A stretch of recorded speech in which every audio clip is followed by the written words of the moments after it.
calling the November 21, 2019 Planning Board to order, 2 p.m. session. Roll call. Chair LaFaro. Present. Vice Chair Finnerty, I believe, is on his way. He's not here yet. Secretary is here. Board Member Blaney. Here. Board Member Zuccarelli. Present. Board Member Long. Present. Board Member Burke. Present. We have a quorum. Great. Would you please rise for the pledge? Flag is... It's not easy getting up. I pledge allegiance to the flag of the United States of America and to the republic for which it stands, one nation, under God, indivisible, with liberty and justice for all. Any minutes, Mr. Secretary? Not this week, I'm sad to Okay. say. Then we're going to go right into our work session, so why don't we pull up some chairs? Number one, Sean and Jennifer Hattrick.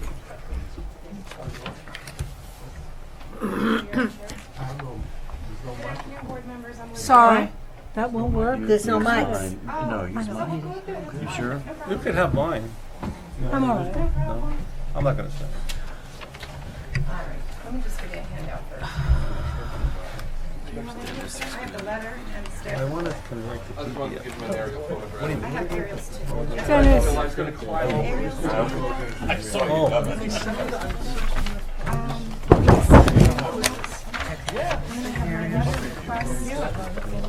And just the fire staff report that was issued on the letter. Dennis.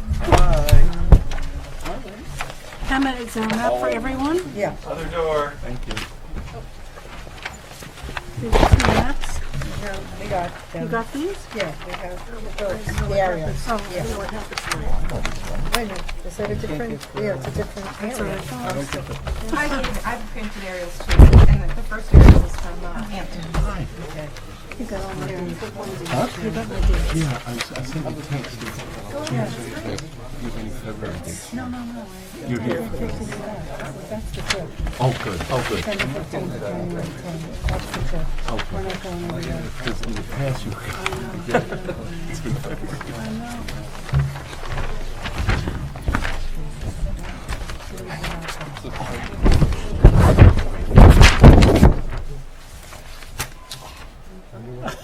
You're lucky. Not really. Yeah. I think so. Okay. Yeah, there's two. There's this one, I think this is from the applicant. Okay, you're okay. Yeah. Okay, so we're going to do the work session Yep, from we'll the do the work. podium, right? Yep. So the first one is Hattrick, Sean and Jennifer Hattrick. This is a 3-lot subdivision in Tuckahoe on North Bishop's Lane, for which we adopted a pre-application report a number of years ago, I believe in 2015. Just to show you, the aerial that I gave you shows the property. They gave you maps as well. Yeah. So let me show you. The proposal was originally, if you look at the aerial, I showed you the property, it's 3 lots, starting from the road upwards. We did a pre-application report for this, like I said, a number of years ago. Subsequent to doing the pre-app report, the applicant's been in the health department, and the health department's raised some issues regarding their 1981 tax map not matching what they had of record here. So my understanding is that the applicant's going to have to include an additional lot in the subdivision, and they're here to explain to the board what the issue is with the health department. Well, why don't you just explain this map so so that the board can understand the configuration. It's this corner of this lot, right? This piece was taken care of. Yep. Just hold it up. Yep. So if you look at your aerials, There it is.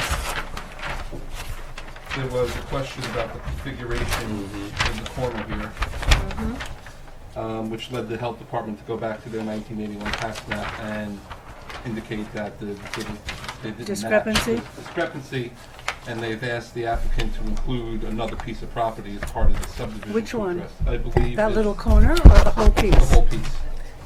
And It's the same owner, though. Is that Same correct? Oh, Thank goodness. and the applicant's here to explain I was a gonna little say- bit further. okay. I mean, I only see two projects. Good afternoon, that- Liz yeah, Vale, Farrell two Fritz, different- 50 Station Road, Watermill, New York. So as Anthony outlined, we've got stuck in Health Department. We submitted our application to Health Department in June of 2017. The lots meet the zoning for the town of Southampton, but they don't meet groundwater management zone 5, so we have to transfer in a development right. So we had to schedule a board of review application. And during that time period, which was handled by Lisa, who's here from Nature Science, during that time period, the health department discovered that our lots don't match the Suffolk County tax map from 1981, and so they're asking us to include the additional lot at 59 North Bishop's Lane into the subdivision. That's proposed lot 4. Correct, and that's the only change to the proposed subdivision. That lot is already improved. The property has certificates of occupancy. Nothing is changing on that lot whatsoever. The only change is including that lot for correcting the old tax map. The new three lot subdivision that we had originally gotten the pre-application report on is still the same exact subdivision. We're still producing the same exact number of lots by this subdivision, which is 2 additional lots to the And Was it what about this, deeding it over? the corner, the corner that intrudes into the lot? Right, Lisa can talk about why it didn't match the So- 1981 tax map. And Are you what happened. doing a lot line modification or? No, we're just including the lot. It must have been deeded out at some point in that configuration, so we're legalizing that configuration by including it in this. With the. So this little Right. corner piece? Yes. The little corner piece will go into the newly developed lots, the newly created lots. The new, and it's And it's taken taking away it from away lot from 4? the, yes. Okay. And that's what was being clarified, is that wasn't shown on the current deeded or that was shown on the deeded records, but not updated with the health department. So we just need to bring them Yeah, up to I date, changed and in it order to to do that, planning, we have to do a building subdivision. 21. They don't have a lot line modification process. Oh, okay. Yeah. So any lot line modification is a subdivision, even if you're going from 2 Yes. lots to 2 lots. Yeah. Does the resultant lot still meet zoning? Yes. It does, okay. So we're asking to resurrect our pre-app report and not start over from the beginning, because essentially everything in the pre-app report is the same. It just needs to be updated. Of course, we concede we need another hearing to alert the public that this is included, to legalize it. But we are seeking to resurrect our pre-app report and move forward with this application. We have been stuck in health department for 2 years, and we're really hoping not to start over here as well. What's the pre-app? What's the date of the pre-app? The pre-app was adopted on August 13th, 2015. And we had started our health department thereafter. So, It's your application, right? And we've had our Board of Review application hearing with the Health Department. We're just waiting for our decision, which, So once they stamp it, you can file your final application? correct. Okay. So 2015 is when we did the report. It was good into 2016, and with the 1-year extension, we brought it to 2017. So technically, it's been expired since 2017. So I just wanted to put that on the record. What I think we could do is, they would pay the fees to get a waiver of the pre-application policy, which would allow the planning board to renew the report. But I think we would schedule a public hearing and then amend the report to But include. also, people on this board haven't seen that pre-app report, so I think you need to resurrect it from the files and go over it with people who've not been on the Sure. board. Sure. Okay. All right? Thank you. Closing the work session. We'll do that next time. I'll do that with you next time. thank you, board members. Okay, thank you. So we're closing the work session and going into the regular afternoon session. Anthony, you want to? I have only one applicant here, so I'm just going to take care of my one for Okay, let now. us get rid of these papers because we have no room to breathe. Okay. I'm sorry, because I'm getting the rest of the stuff, the rest of it.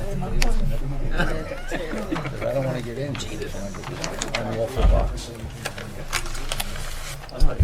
You're right, we don't have any fucking fight. We won't fit. Phil, anything happening for me? It's coming. It's coming. Thank you.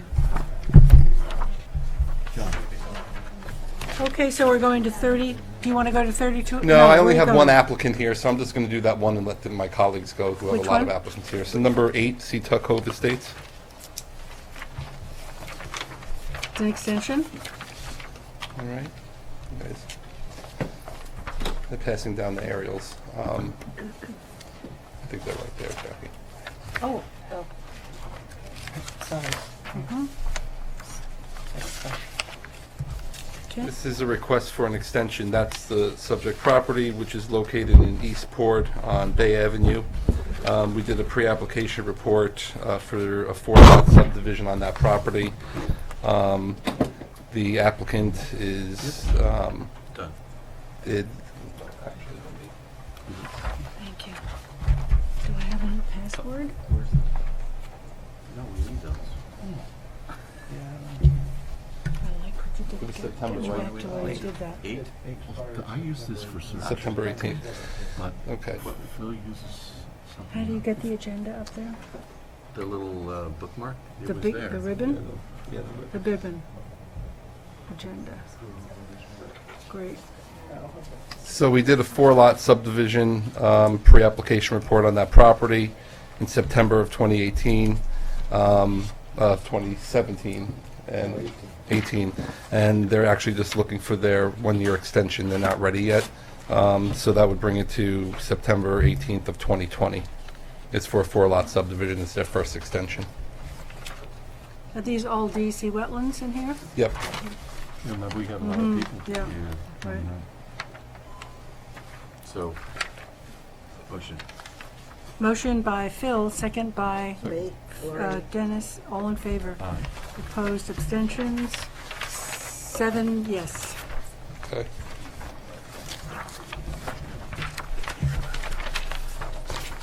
Jackie, do you have it? Yeah, I think so. My other stuff? There's other applicants here. I have no other applicants here. So. No other applicants, okay, who is up now?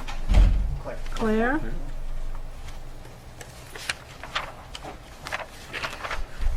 I'll go in order. Number Right. 9? First one is number 5. Ah, It's the West Hampton Country Club. They're going to redo their maintenance area. If you remember, about a year ago, we had done the pre-submission. So we've received an application. We're reviewing it for completeness, but we'll commence SECRA.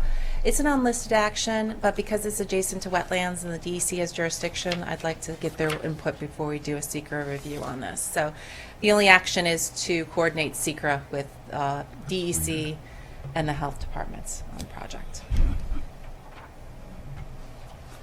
Did you want to see the plans? Do you remember it's next to the Yeah. wetlands? Yeah. I think we have enough on here. The golf course itself is pretty much in the village, but this portion is in the town of Southampton. so we're coordinating, Yes, okay. with the involved agencies. Okay, Okay? so I have a motion for Motion. that? Motion by Gloria, and second Second. by Dennis, all in favor. Aye. Opposed, abstentions, 7 in favor. And my number 7 Bless you. is an extension, the first 90-day request for the lot line modification. This is associated with the Scuttle Hole Business Park. Crescito? Yes, Okay. exactly. So this is their first 90 day. 90 They're very days. close. This should be the only one though, because they'll meet on this. Motion by Second. Phil, second by John Zuccarelli. All in favor? Aye. Opposed, abstentions, 7 in favor. Number 9 is Jedi Holding. This is for the warehouse space that you had approved in Lincoln Court 2 years ago. They have not commenced, and they've requested a 2-year extension on the site plan approval. 2 year. Years. Yes. Have they done anything? Is this the one that? No. But everything should be the same. There's been no change in circumstances. I would say there's no Okay. reason to open it up. Motion Motion. by Dennis, second by Phil, all in favor. Aye. Opposed, abstentions, 7 in favor. Okay. Yeah. Number 16, Claire? Yes. Wireless Tower, WH Cemetery, 17. 17. 16. 16. 16.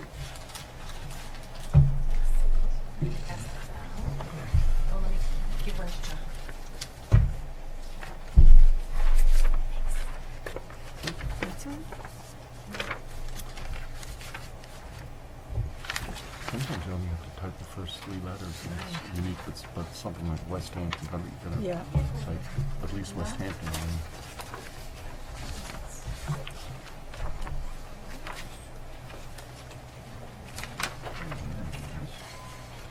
This is where they want to put it in the corner. Yeah. And this is a view shed, so it's not the right place in the fall zone. Yeah. But Town they can owns- put it in their cemetery. You know, they have a cemetery property. Town owns a lot of the, This is just one. right. Yeah, I was gonna say, I told her not to get it on the share. Share. You can get it open, you can share it.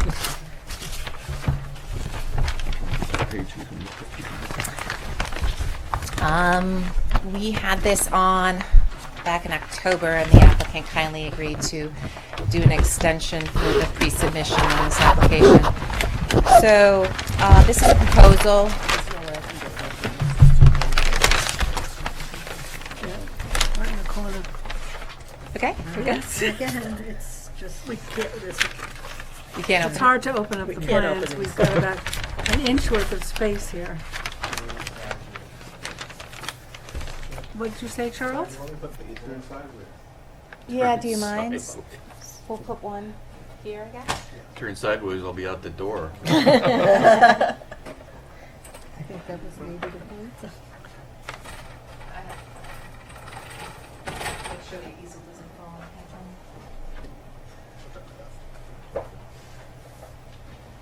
So this is the one they were going. Yes, in the corner, Up which is here. not, which is the spot that doesn't work.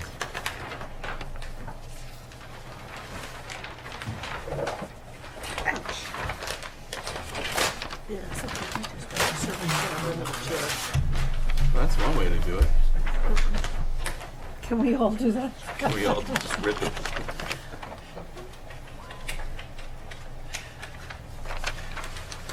It's a very simple plan. Not just a lot of data.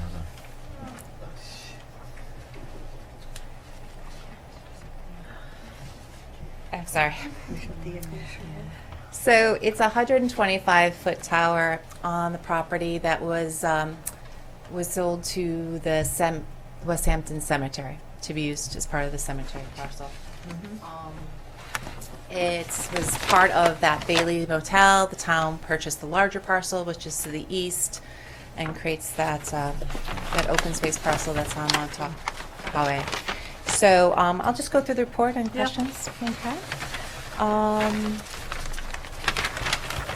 The parcel is 132,000 square feet. It's located in the motel in R40 zoning district and located in the archaeologically sensitive area and water quality medium priority area, Montauk and West Hampton. Claire, is there any kind of a view shed thing on this as well? Not yet. So Not that would be yet. part of, if they proceeded, they would indicate a view shed proposal. We'll talk about that. Okay. That's part of the recommendations. So pre-submission conference, September 12th. The issues were located in the archaeological sensitive area, impact on aesthetics in the area, impact on wildlife, safety concerns, 125 feet is too high, will impact property values, neighbor, project goes against planning and zoning standards, opposed to the project, will litigate if approved. Public comments were received during the 30-day written comment period as follows: support for tower to improve cell service, opinion that location is set back enough off highway to be almost unnoticeable. Items to be submitted prior to site plan review is full site plan, special exception application, special exception petition, visual assessment of all alternatives from public roads and public lands, site plan engineering information, landscaping details on outdoor storage of equipment, and then EAF Part 1 long form. So here I go through the zoning code. As you know, there's a wireless master plan and then there's a zoning code. And so the applicant was to put forth two alternatives with the pre-submission conference. They did not, but they can at this upcoming stage if they proceed. So it does not meet the town code standards nor the wireless communication standards with regard to setbacks. It's not 100% the height of the structure from any adjoining lot line, and So my staff response, the proposed wireless structure does not meet the 100% from the north and east property lines. The setback is only 18 feet from the north property line. A 125-foot setback would be required, which is a significant variance in the code.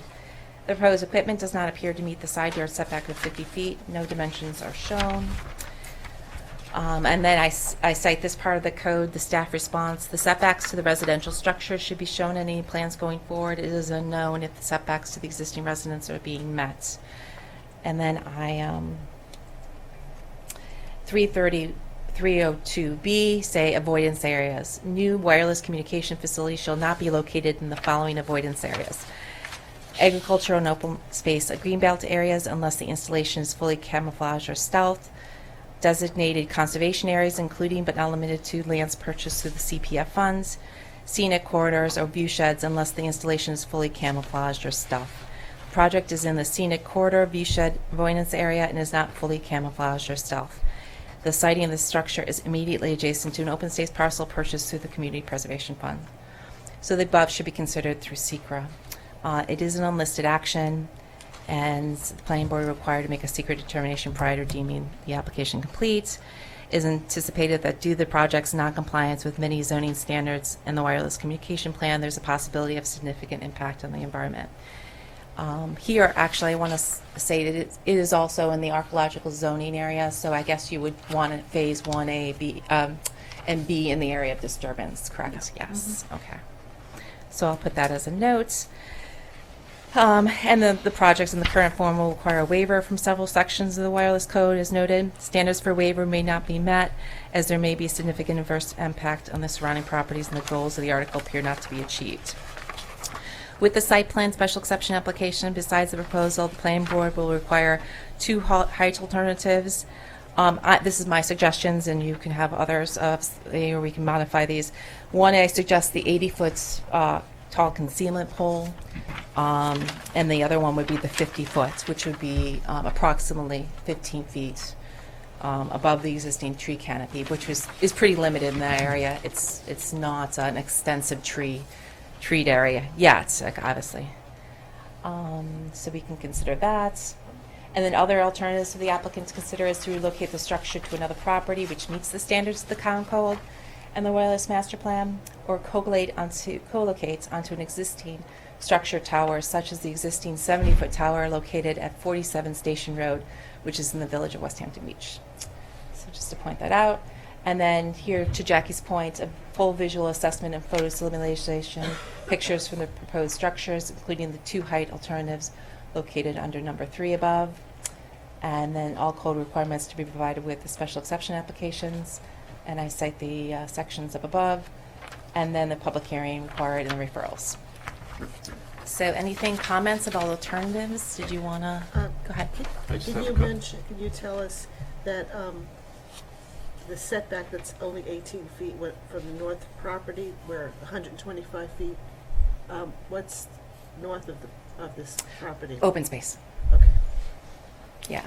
So it's a They may meet all the setbacks to residential structures, which is a very important one to be met. Yeah.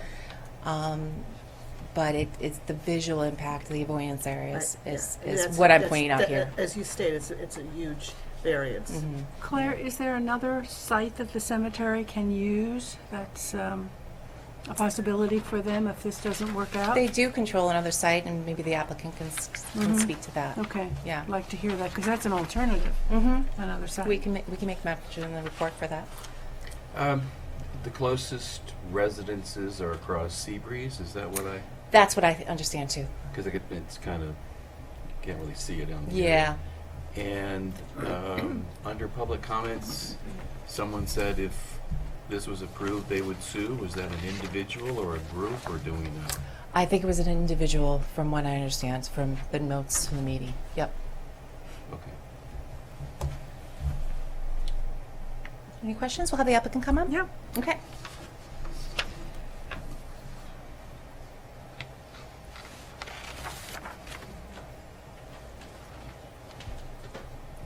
Bailey Larkin with Bennett and Reed, offices at 212 Windmill Lane in Southampton. Actually going to show my age here a little bit. Just a little bit of history on trying to find a site in this area. back in 2010, T-Mobile first started trying to look for a site in this area, and they were at the West Hampton motel property. They came in for a pre-submission public hearing. It's a very visible site. They actually decided not to pursue that site. Then back in, I guess, 2012, another tower company came in and they presented to the board a site on the Seabreeze Motel property on the corner of Seabreeze and Montauk Highway. Again, it was another site, highly visible. It's a difficult location to try and find a property where you're not going to have visibility along Montauk Highway. Then I guess I was around, and I was trying to go through my memory here. I think it was 2013 or 14, somewhere around there. Another tower builder actually came in with this property as an alternative for a site, and for whatever reason it wasn't pursued at the time.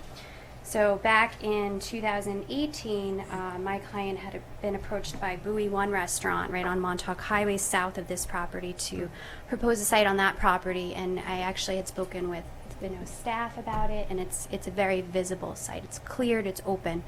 And again, it was suggested to us to try and pursue something on this property. So our wireless towers did pursue the West Hampton Cemetery Association as a property that's set back from Montauk Highway. We're going to increase our distance from residences. On the south side of Montauk Highway, you have residences right behind those commercial properties. We did put the tower in a location where it doesn't meet fall zone requirements. However, it was intentional to increase the distance from the tower from any residential lots in the area. Just point of fact here, the setback from the property line to Seabreeze is shown on the site plan. It's 502 feet 8 inches from Seabreeze. You're required to meet a 300% requirement from residential structures, which is 375 feet. So the closest residences on the far side of Seabreeze are located well in excess of that 300% requirement from residential structures. I also just wanted to point out, I know it says that you're not, unless your installation is fully camouflaged or stealth, this is proposed as a stealth tower. It will be a concealment pole. All antennas will be installed within the pole.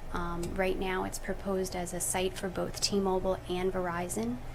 And for their equipment, we're using about 30 feet of elevation on the pole so that we're not actually installing a full array of antennas on the exterior of the tower. The space is required because we're trying to fit them inside, so you're not seeing actual equipment hanging off the tower itself.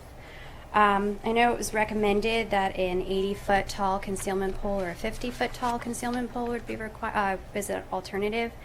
At 50 feet in height with 2 carriers and 30 feet of elevation, your carrier is going to be at 20 feet off the ground, and it's not going to provide any sort of coverage in the area.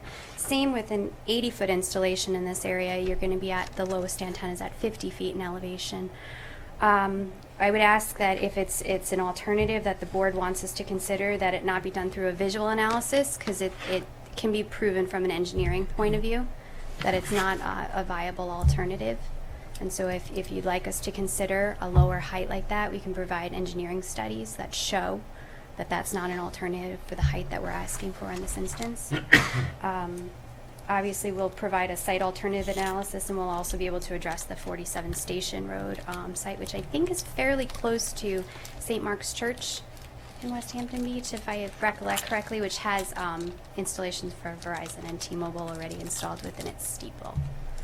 So those are my comments on this application. This area does have a very long history of trying to, find a wireless site. It's a difficult area to locate a site. I think that this property is probably the farthest we're going to be able to locate a tower from the Montauk Highway corridor and from residences in the area. We also, at one point, actually, Casa Basso, I remember AT&T asking me about looking at that site, and it's low, so you need a much taller site for it. It's right near wetlands, and it also is fairly open to Montauk Highway for visibility. So we will, with the application, obviously, in addition to the site alternative analysis and any engineering studies, submit a visual analysis showing what the tower will look like, and it'll be included as the full submission package. Do you speak to this other cemetery site? What? The other cemetery The site. Cemetery Association has advised there's no space available. I believe they mentioned that at the public hearing for the pre-application as well. I don't remember that, but there was a, There's it no looked like space there was a available at the other West Hampton corner space up there. Is this for representing any particular company, Verizon or AT&T? It will be an application for the tower company, wireless towers. It'll be with T-Mobile and Verizon, Those two. 2 carriers, correct. Do you want to come up to the podium and speak?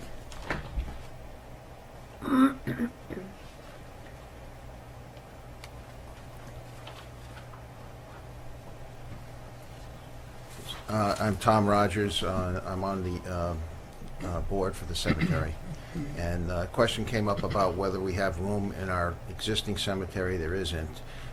We looked at that back in 2014, I think, when the previous applicant asked us about property.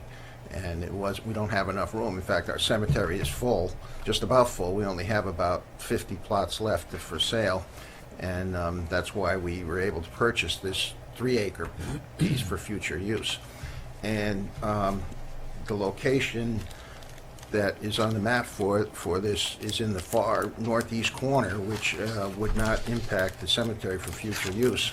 That's why it was that part was chosen. That's all. I just wanted to confirm that. And you've explored other alternative sites, because that's part of the requirement of our code, that at least 2 alternative sites be presented, and if you can't, co-locate on those. Correct, and we can address both the site that was identified in West Hampton Beach through engineering studies to show whether or not that'll work. Mm-hmm. We will have a site alternative analysis, because they had looked at multiple properties in this area, including Seabreeze Motel, Buoy One Restaurant along Montauk Highway as potential alternatives for this site. This site was identified again because of the distance that it gives off of Montauk Highway and the distance it gives from residences. And did you submit a plan, as the code also requires, as to what areas where the dead zones are and the need for it? We will, with the full application. For this pre-submission application, we filed the site plan and elevations, but with the complete site plan special exception. But application, we we'll will. need to take a look at that, the alternatives. Claire, how tall was the Foster Avenue tower in Bridgehampton? Is that the way back Bridgehampton? one? Way back? that was behind The train Railroad, station? by the railroad track. That's 100 and 110, I think. Did you do I that? think it's 120. That's 120? I think it's 100. 100. 100. I remember 100. It was 100, yeah. Do you want to do 125 and 100 as alternatives? Maybe. Well, let's go down on it, because they're submitting 120, right? 125. 125, 125. and I'm suggesting 80 and 50, but maybe 80 and 100. 80 and 100. Yeah. Yeah. Now, these towers, Claire, when they submit, the data, the studies they submit is very technical in nature. Do we have anyone on retainer or anyone the town uses to review that would validate? No, we could do that though through the secret process. Absolutely. Okay. That might be productive to keep someone that, have someone we can routinely refer. Just, we do that with traffic often, too. I could start looking at names so that we'd be ready if the Yeah, application yeah. comes Right. forward. Sure. Okay, But the alternatives are important. yeah. But I'll we make really, that a note that we you- really foster that if you can tack on to someone else's tower or even structure, that's preferable than putting up a new tower if it's in an area that is served. I don't know what the service is here. You're going to have to tell us. But I don't know where the closest tower is. Is it the West Hampton? That's the one I identified. Yeah, I believe it is actually. That's the closest The and one. there This area is an area where, again, it's, back 2011, they've been looking for a site in this area. There are no towers in this general vicinity, but we'll provide an inventory of exactly what the surrounding sites Please. are, that they're already on and what's available, and show you that we won't be able to accommodate. Okay, this. good. So we'll adopt it, those changes, is that's good for you. I'll move to adopt the report. Okay, motion by Dennis. Second by Gloria. All in favor? Aye. Opposed, abstentions? 7 in favor. We have a pre-app report. This is fine. Wait, that was an older one, too.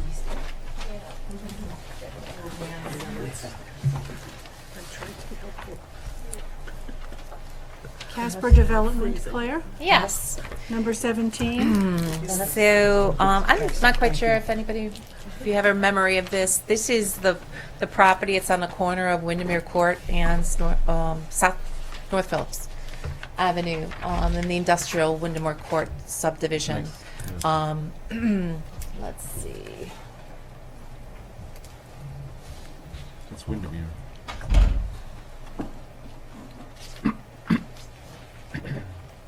Oh, it's this one, Yeah. where they did the, Corner property. yeah, and they didn't put, they put up another building. Oh. What were they supposed to put up? Something with siding Hopefully. to match the other one, yeah. I'll show you the site plan in a second. So there was 2 phases with this. It was approved originally in 2007 for 2 buildings. And then in 2010, phase 1 was built, which is the back building, the one that's away from North Phillips. And at the time, the applicant asked if the hardy plank that was required to be removed and the stone facing, kept the stone, but you allowed them to not do the hardy plank. They had asked for both buildings, phase 2 also, but at the time, you reserved the right to review phase 2 because it was more visible, I think, and the building wasn't built yet. So there was a little bit misunderstanding. The building was built without the hardy plank. Obviously, you could add it now. It does have the stone facing, I think, on all 4 sides. Is that right, Carrie, or not on the north side? I can't remember. It's definitely on the 2 fronts. I'm sorry, and you have to come up here. Do we have some I'm speaking to you, photographs? but you have to come up. Claire, Yes, I do have photographs. So the applicant provided these, which is summer and early fall. I went out today, and I have terrible pictures. I need a new phone for Christmas. Tell Santa. But you can see that northwest side is a little bit visible. It's a long wall, isn't it? Yeah, so if you, maybe some plantings might go. You should have put your flashlight on, too. It was early morning, it was 6:30 in the morning, so. I think I gave them that, but if That's you the want one to give them the we're labeled talking version, about. you can give it to the one they have. Okay, this is the wall we're talking about. Yeah. Yeah, that's the picture I'm looking That is nice. That's the view from Windermere Court. Do you mind if I show one version to for. Yeah, go ahead. my friend John over here? So the question is whether to, the elimination of the hardy board, would impact the view. I think maybe some softening with some additional trees, maybe some red cedars in that buffer might help. The ARB did approve it, by the way. They approved it on Tuesday without the hardy plank. What about Without? Without, yeah. planting some actual That's trees? what Claire was saying. Yeah, some tall trees. Like a You know- street tree? Yeah, closer to the building to break up that mass, because that is, There's one tree now. I'm talking on the closer. Oh, that has 2 street trees, and there's going to be another one that's going to be required. It's part of the site plan already. So that's going to be satisfied. No, I'm talking about the facing North Phillips, because Yeah. it is zoned It's the residential, sun, right? but it actually is a town open space parcel. At one point, it could have been developed, but it is town that open the space, shoreline? so I'm not quite sure how you feel. It's not going to impact residences. I'm having, we're trying to, can you point out the side? Discern which, yeah, It's they've got a not lot that of pictures long, of a lot naked of things side. that look Same. same. So, One of these things is not like the other. this is the view in the summer Oh, okay, and which of is the corner. okay. As you're looking into the corner of Windermere, which is this way, Okay. All and right. then North Phillips is This is that a way. different thought. Yeah. No, she's only got a couple of. This is the corner, so this is the buffer in the front, and then this is the corner of that. So, but it's only looking at the south corner. So The which one is, I'm showing you is the north corner. The first page of mine is the north corner. so this is what we're trying to, this Nope, wall, no, Here? that's part of the It's that- site plan, it's and that corner. that's, Yeah. they're gonna follow what the site plan showed. No, we're Northwest. looking at the view from North Phillips, this view here. This shot here. Right, so it's I a mean, corner. if you don't like the view of the Hardy Plain Windermere also, I think that would be an issue, but this is, I mean, that has the view, and then the next one has the view of,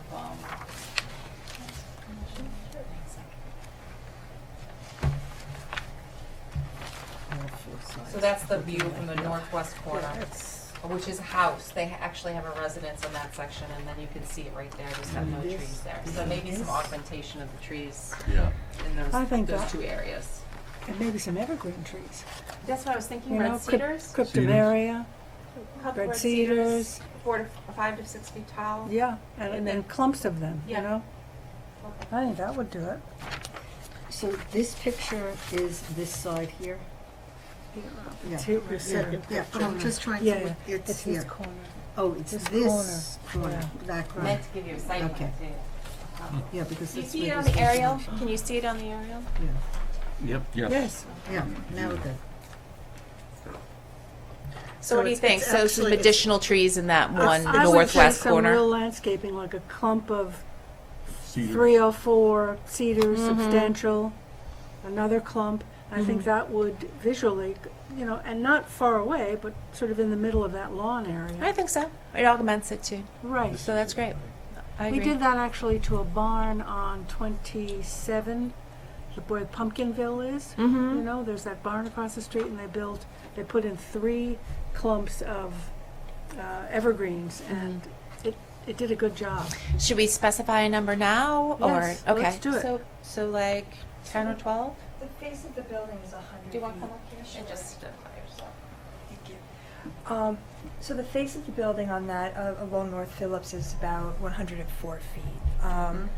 So would you like 10 planted 10 feet apart? No, I don't think it should be like soldiers. I think they should Rather see be 3. landscaped clusters of evergreens. Okay. So if I split the difference, put one in the middle and then one on either side of that, 3 clusters across the face of the building. And what would be a good number and species of trees? I think the red cedars go a long way, and the natives. And if they were 5 to 6 foot tall, they would really draw the eye. Right. You're thinking about 12?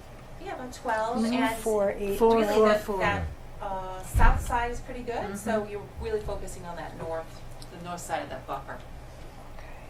What about this here? Yeah. Because that's So here. she's talking about this. but- Yeah, what about that? The facing the house. Do we see that? Yeah, maybe going around the corner a little bit. Yeah, Yeah. because that's facing where the So is another our cluster residential. there. Yeah. So add 4 more. 16. 16, Yeah. Sure. So it's come just around the corner a little bit. Yeah. come around the corner, because that's I think where that's it looks good. like there's Why are you residential. 20? And I think that'll look nice. Okay, thank you. Okay, so we'll modify the siding with the condition that the buffer be augmented with the 16. With these new red plantings. cedars. Excellent. Sounds Thank good. you. That's actually better, I think. Yeah. Yeah. I think it'll be good. Yeah. The buffer's a nice buffer too. It's really effective on that south side, but yeah, it needs some augmentation. Okay, so I'll do that resolution if you want to pass it. Excellent. Should we pass it now, Claire? Sure. Yeah, okay. So motion Motion. by Dennis, second by Zuccarelli. All in favor? Opposed, abstention, 7 in favor.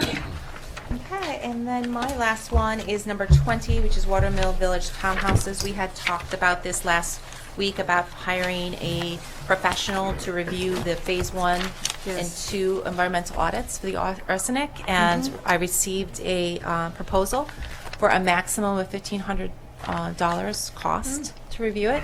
I thought that was reasonable, and if you pass the resolution, I have it attached. Who is it, Claire? FPM. FPM.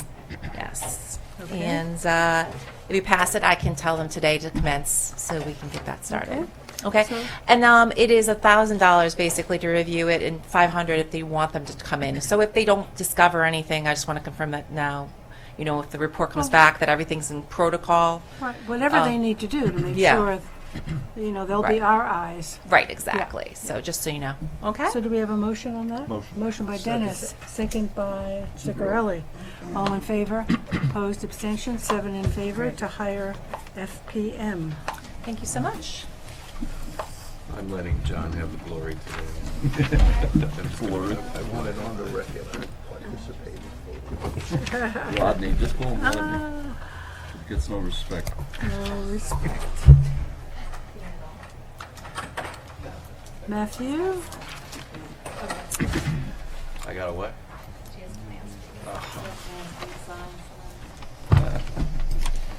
Sit on the floor. Can't get away. I have some resolutions and reports for you. Paper. And don't pass them All down in until one he's pack? done. Are you going to, you have 6? Yes, I'm gonna go in order. You have 6 and 11. This is all of his, Okay. yeah. so Hang on to those until the Hang end. on. So we'll start with 6, Number 6 is Benedict Larson. Yeah. I don't have a handout for you on this. This is just an extension. extension. I'll remind you, this is a subdivision that we approved February 14th of 2019. This is a one-lot subdivision with open space in Southampton, where the town is acquiring this piece as open space, and this is a residential parcel Oh, yeah, in West Hampton. in West Hampton, in Bishop Avenue. So this will be a 90-day extension, their second, they're at the DC, and that'll take us until February 9th. Up to Feb 9? Yep. Feb 9. I'll move. Okay, motion by Dennis, second by Gloria, and all in favor? Aye. Opposed, abstention, 7 in favor. 6. And then you're going to 11? 11, which is Kathleen Gray. Okay. There's some handouts coming down.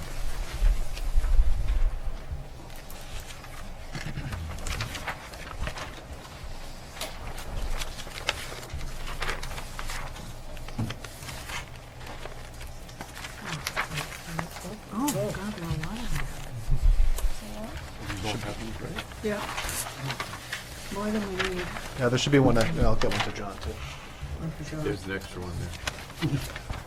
The paper airplane. Actually sit. Why does he sit over there? Right, this is on for final conditional approval. It's a 2-lot. There. It's a final conditional approval for a 2-lot subdivision in Hampton Bays. So if everybody's got their handout, I Yep. can start going through the resolution prepared. This was received in September 6th of 2019. It's a 2-lot standard plan of a 44,428 square foot parcel, where one of the lots will be improved. It's in the R20 zoning district at 13 Argonne Road West in Hampton Bays. Lot 1 will contain the existing improvements and will contain 21,683 square feet. And Lot 2, which is a flag lot, will contain 23,144 square feet, with just over 20,000 square feet in the bulk area of the flag.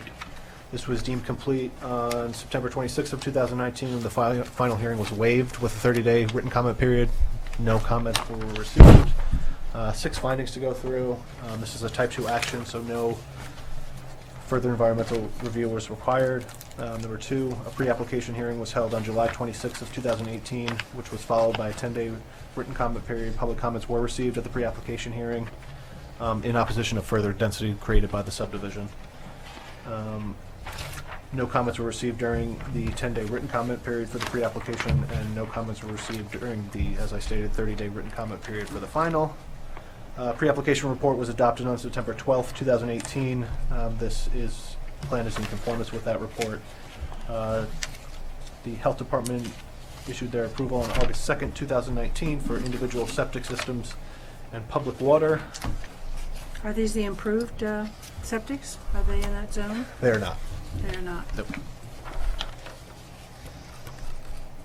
The subject parcel was created by the subdivision of Ponquag Flossie Estate, so a condition of approval will be that just that they abandon the underlying lot lines, and then that the proper case doesn't exist for creating an on-site park, so that can be satisfied with the park fee, which is $2,500 for the additional lot. Referrals from the town engineer that the subdivision map shall be signed and sealed by the surveyor of record. The water main in the right-of-way should be shown on the map, and a covenant for 3-inch drainage for all future impervious surfaces, and they recommended engineering approval. Fire prevention, access to the flag lot shall be in conformance with Town Code 33062. Show the street number for the flag parcel. And they did know that there's public water and a fire hydrant in the area. Hampton Bays Fire District recommended that their flag is cleared so an emergency vehicle can get in, and they didn't also know that there's a hydrant in the area. Suffolk County Planning Commission stated they do not have jurisdiction, and I didn't receive any referral comments from the Highway Department or from the Suffolk County Department of Health Services. Matt? Yes. Right now, there are 3 curb cuts. Correct. So are they going to be asked to close off the gravel and keep the asphalt, or close the asphalt, keep the gravel? 'Cause The board can require that they close one for the existing Yeah, house. because you have a gravel, an asphalt, and then the flag. Yeah. You didn't recommend a common driveway as part of the pre-application, but for the existing house, you can certainly add the condition that they eliminate one of their driveways. Which would you recommend, the gravel or the asphalt? I would say probably the gravel one that's further Yeah. to the, that's further. Get rid of that one. Yeah. Okay, Along the east property line. I can add that as a condition as well. thank you. If the board's ready, I can go through the conditions of the approval. This is not in any overlay district, right? No. So all of that foliage in the rear is Correct. going. Okay. If you like, I'll go through the conditions. All right, so revisions, show the lot area to the nearest square foot on each lot. Remove the proposed single-family dwelling, proposed septic system, and the water line from lot 2 unless it currently exists. Remove the topographic lines for the maps for signature. Remove table of lot areas for the original lot and replace with the total project area. Remove coverage calculations for lot 1 on the final plat for signature. Show the postal delivery house numbers for each lot, which can be attained from the town assessor's office. Revised to include a correct surveyor's note. Payment of the park fee, which I said is $2,500 for the new residential lot being created. Submission of declaration of covenants restrictions for no further subdivision of any lot. No lot line modifications without planning board approval on all lots. No new utility poles for overhead utilities or services on all lots, and 3-inch drainage. I'll add the condition regarding removal of that easternmost driveway, and then also compliance with driveway safety in the town code as per the fire marshal. So I'll add those too. Mortgage consent, title certification, submission of a certificate of abandonment for the underlying subdivision map, town attorney approval of all legal documents, 4 Mylars and 10 paper prints, and submission of all aforesaid documents to the planning board for signature, and recording the map within 62 days of signature. Sure.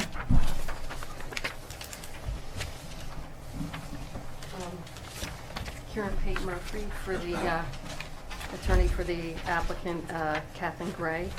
And I would just like to add, which I spoke briefly with Kathleen about, number 6 talks about submission of a certificate of abandonment for the underlying subdivision map of Ponquag Fleece Estates. If we could just add, if required, I'd like to research that a little bit. We probably have to do it, but just in case. Yeah, it's my understanding that the Suffolk County won't record it without that abandonment. Right. So I would just like to check with them, because I've had to go the map route recently, and they have a lot of different requirements for different things, so. If required. If just, that's it, I mean. Okay. We'll do it, but just in case. All right, thank you. Yeah, that's fine. If required, I will add it. Okay, motion? Motion by Gloria and second by Zuccarelli. All in favor? Aye. Opposed? Abstentions? 7 in favor, 1 absent. 7 in favor. We're all here. All here. Thank you. Thanks, Karen. The back channels. Yeah, it's in Back that channels. channel. Number 15, 2287 Montauk Highway. Saunders. Oh, okay.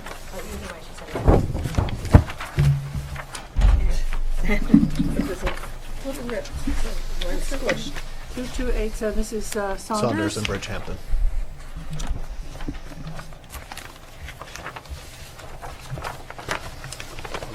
So everybody has their materials. I do have a draft staff report prepared and draft approval, so we can start reviewing once everybody's ready. Kathleen has yellow paper. She's lucky. She's the lucky one today. This- Paper is in short supply. Does she win The a yellow prize? paper's nice. Yeah. Everybody's good. I'll get started. Okay. Sure. The site plan application is for the proposed demolition of an existing one-story office building and the construction of a new two-story office building of approximately 2,383 square feet with associated parking on an approximately 25,000 square foot parcel within the HO district in the New York State archaeologically sensitive area at 2287 Montauk Highway within the hamlet of Bridgehampton. The development is indicated on the site plan entitled 2287 Montauk Highway, prepared by Squires and Holden, last revised September 10th, 2019, and elevation floor plans, the McDonough and Conroy, last revised June 27th, which you guys have in front of you. Secret, this is an unlisted action. Lead agency was relinquished to the Zoning Board of Appeals by resolution dated February 22nd, 2018, and the ZBA adopted a negative declaration on February 21st, 2019. This application did receive some zoning relief, which I've summarized on the next page. I'll kind of give you a little bit of a breakdown. In the first decision from May of 2018, they did receive a front yard setback of 22 feet, where 30 feet is required from Church Lane, and a total lot coverage of 20.2%, where the maximum is 20. The variance also allowed for one additional parking space to be located within the transitional front yard, and to allow the dumpster to be located in the front yard, which is off the Church Lane side, to again allow for that increased coverage of the principal structure as well as total lot coverage of 65.1%, where no more than 60% is allowed, and then a waiver to of the requirement to construct 6 off-street parking, and this is when they were originally going to go into an agreement with Newman Village to locate employee parking across the street. This fell through. A modification was issued by the Zoning Board of Appeals in April of this year, April 18th, to remove the condition that they entered that shared parking agreement, and then to allow for 66% total coverage and a waiver to construct the additional 5 spaces, subject to the receipt of $50,000 to the town's parking trust fund for Bridgehampton prior to the issuance of a CO, and finally a covenant to be approved by the town attorney's office that the second floor of the new building be for post office spaces for no more than 4 people. A public hearing was held for this application October 10th of 2018, which was closed with a 10-day written comment period. No public comments were received at the public hearing, nor within the written comment period. Our referrals from the town engineer, subject to an engineering fee in the amount of $2,450. They need a pre-construction meeting. Some revisions that the engineer's office is asking for is to depict the location of existing roof leaders and connections to the existing leaching pools, provide greater contrast between existing and proposed elevations just so you can kind of see the difference. Provide spot elevations for the handicap area, which is a 2% max pitch in all directions, and provide spot elevations for handicap accessible route. Specify if the east drainage area will have new drains or will use the existing drains, which is a little unclear on the site plan. Give an asphalt pavement detail that the RCA shall be from a DEC-approved source, and depict the location of a concrete washout area. Fire prevention stated that access to the new structure appears to be adequate, and then further fire life safety issues will be addressed during the formal building plan review. The Bridgehampton Fire District did note that they had no recommendations, but there is sufficient water in the area. The ARB considered this application on October 2nd of 2019 and had no issues and recommended approval. No response was received from the Bridgehampton CAC. The Suffolk County Planning Commission found this to be a matter of local determination. No comments were received from the Southampton Southampton Highway Matthew, Department. Can I Yes, just take a breath? absolutely. Did not the Bridgehampton CAC issue comments? Was it in the pre-app stage? They might have at the pre-app, but nothing at the final. Okay, so you don't include any of the pertinent comments in a Well, from there pre-app? wouldn't be a pre-app for this. It's not referred. Sorry, it's not referred out at pre-submission, and there was no. They might have. There was comments received at the pre-submission conference, which were in the pre-submission conference report, but there's nothing was received from the CAC for the site plan application. So those comments are never carried forward? Not into this report, no. They were part of the Interesting. pre-submission conference report. So Interesting. they're in the record, just not in the Right, in the record, but way back. So you for forget the about them. pre-submission conference. Yeah. I mean, they have to if the comments were pertinent, the applicant would, it's our recommendation that they address those comments. But we received no comments as part of the site plan Okay, application. there were comments primarily about the parking across the street Correct. in that Newman Village Correct. Which is no longer situation. happening This $50,000 that they're paying into, that is a dedicated fund for Bridgehampton, as for far as I know. Bridgehampton, Yes. into Yeah. the Bridgehampton parking It's a fund? special improvement district? Yes. Yeah, So it's a separate tax district. okay.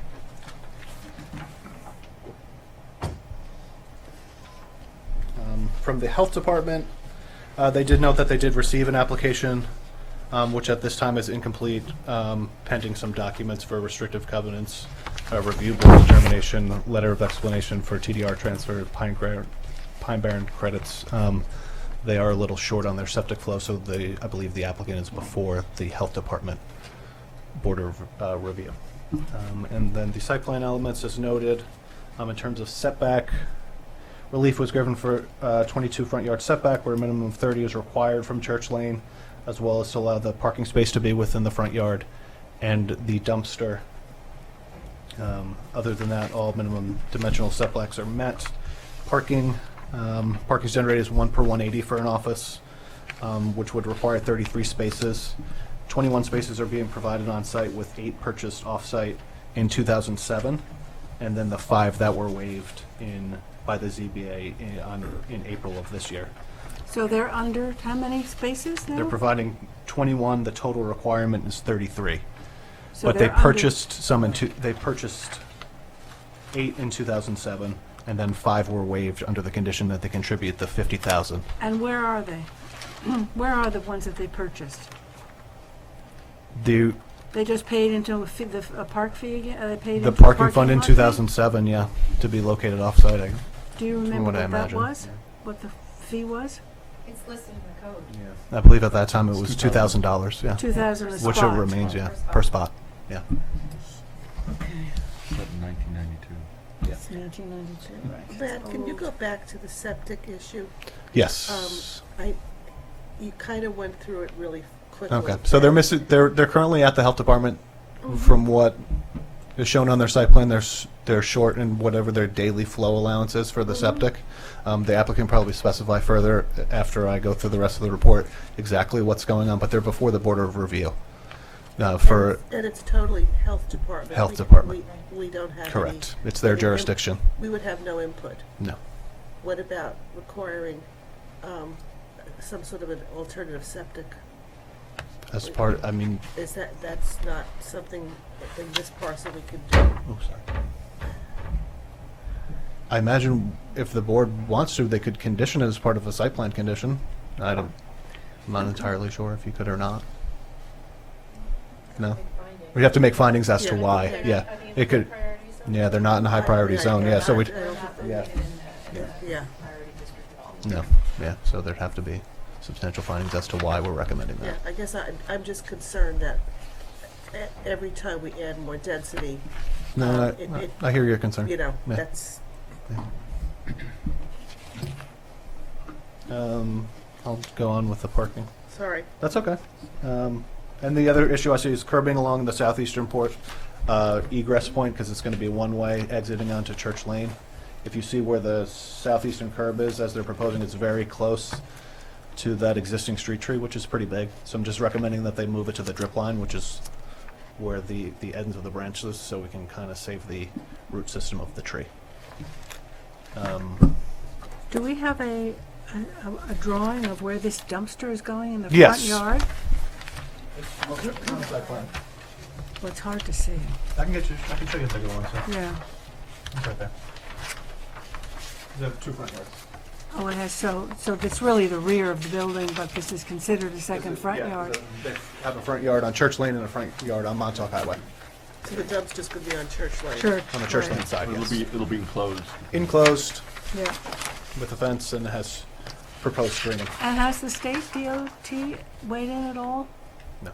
There's, the same curb cut is staying? Yes, they're not changing. The curb cut onto Church Lane is changing slightly. It's getting a little wider, but the existing curb cut on Montauk is not changing Not at all. changing.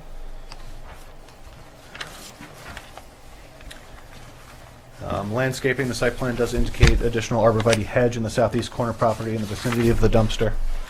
It's recommended that the proposed screening be a minimum of 6 feet in height to screen the dumpster from neighboring properties.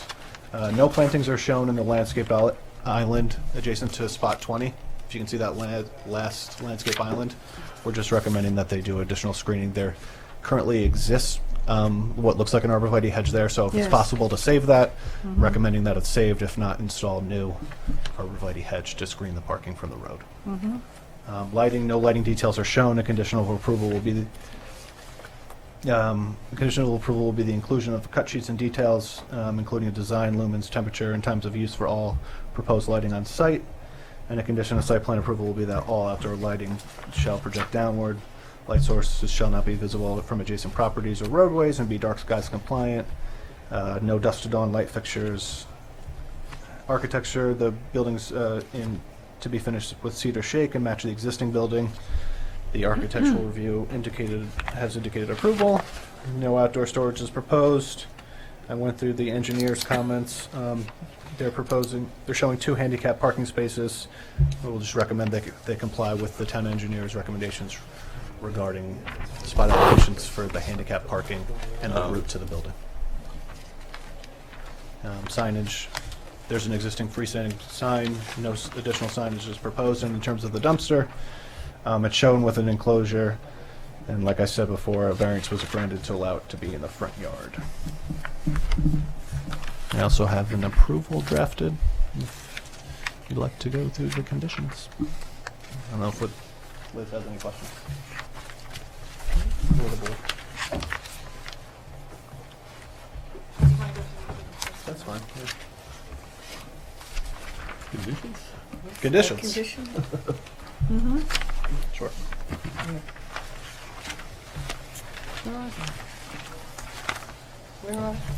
So if you flip to the next page, to the end of the report, it's double-sided. There should be one that says number yes, yes, 16 yes, resolution, yeah. and then you Yeah, flip to one the more second page, page of right. that.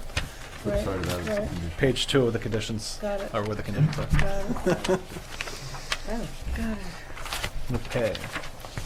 So changes to the plan, revise the site plan to show the relocation of the proposed curb on the southeastern side of Church Lane to preserve that tree. Just move it farther out. Note that the proposed evergreen screening in the vicinity of the proposed dumpster be a minimum of 6 feet in height. Revise the site plan to show evergreen screening in the landscape island adjacent to parking space 20. The applicant shall preserve existing hedge or install new evergreen screening to be a minimum of 6 foot in height. Provide a typical planting detail for all proposed planting on site. Revise site plan to include lighting details and cut sheets, as I stated before. Depict the location of existing roof leaders and connections to existing leaching pools. Increase the contrast between existing and proposed elevations. Provide spot elevations for the handicapped area for 2-inch max pitch in all directions, and provide spot elevations for the handicapped route. Clarify if the east drainage area is to use existing leaching pools or use new leaching pools, and revise the plan accordingly. Revise the asphalt pavement detail to include RCA from a New York State DEC approved source, and to depict the location of the concrete washout area on the end detail. General conditions: all signage is subject to planning board review and approval. All HVAC mechanical systems shall be screened and located so as not to be visible from the adjacent roadway. Installation of dusk to dawn lighting fixtures, whether located on or off premises, is prohibited. No additional lighting without planning board approval. All lighting shall be shielded, dark sky compliant. Obtain all required permits or approvals from the DPW and town highway departments. Pre-construction meeting with engineering 2 weeks prior to the start of construction. And then prior to signature, submission of engineering fee of $2,450. File a notarized affidavit indicating compliance with the conditions of the site plan approval, and 6 complete sets of plan for signature within 90 days. What is a concrete washout area? I went during construction. I imagine it's usually a box sometimes, just to wash out tools and stuff, so your concrete's not flowing into the road. Okay, Yeah. I've not Like seen new that concrete, before. yeah. It's That's a It's a general new- requirement for Yeah, engineering. as property is becoming more and more developed, it Yeah. doesn't really come into play when you're open Yeah. areas, Mhm. subdivisions, but Exactly. more and more developed. That's in These types. concrete trucks, they dump their load and then And they're just the guy washing takes it the out. hose and just sprays Exactly. the chutes and everything, and get concrete slurry going all over the place. This is just to contain that. How is the dumpster going to be accessed? By a large truck, a small truck? Because I don't see how they're going to get in that space. It's a Probably tight gonna space enter to from back in. Montauk Yeah, Highway, yeah. Everyone will have to. Enter It's from one Montauk? way. It's enter from Montauk and then exit from Church. Exit, Yeah, so they'll have to pull down and in and then back up yeah, very strategically. okay. You see the ones in Bridgehampton Main Street where they roll the dumpsters after the curb from next to the library. Yes. Well, Good Pierre's afternoon, right. Liz Vale, Farrell Fritz, 50 Station Road, Watermill. So we are in agreement with all the conditions. We're hoping for an approval today. We did want to show you some of the lighting proposed for the site, which is really not lighting proposed for the site. It's just it would just be very minimal lighting at the doors, see, on the building, downward facing. We're not proposing any lighting for the parking lot or anything Mhm. else. Good. So I just wanted to make sure you had an idea, even though you said cut sheet and everything else, that we're not Mhm. proposing any significant nice. lighting for the site. And it'll be dark sky compliant, so. What is the schedule for, assuming you stay on schedule, what would be the schedule for the demolition? I'm just concerned For the about- demolition of the rear building? Yeah. Well, we still have to get health department approval, Approval, so it's so gonna be nothing- quite some time, probably spring. Okay. Yeah. Spring. That's good.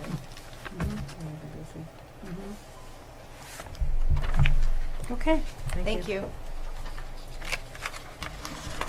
Any other questions?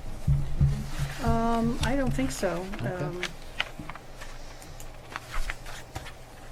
Nope. Any other questions? I'll Yeah. move it. Moved by Dennis, second by Robin, all in favor. Aye. Opposed?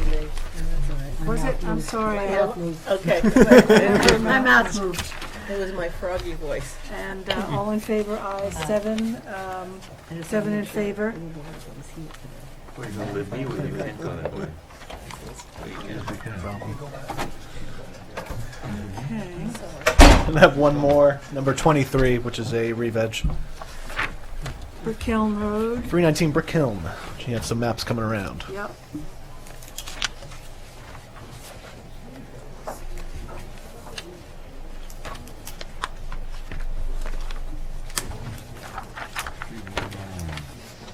This is a approximately 60,000 square foot split zone property between CR80 and CR200 in the APOD at 319 Brick Hill.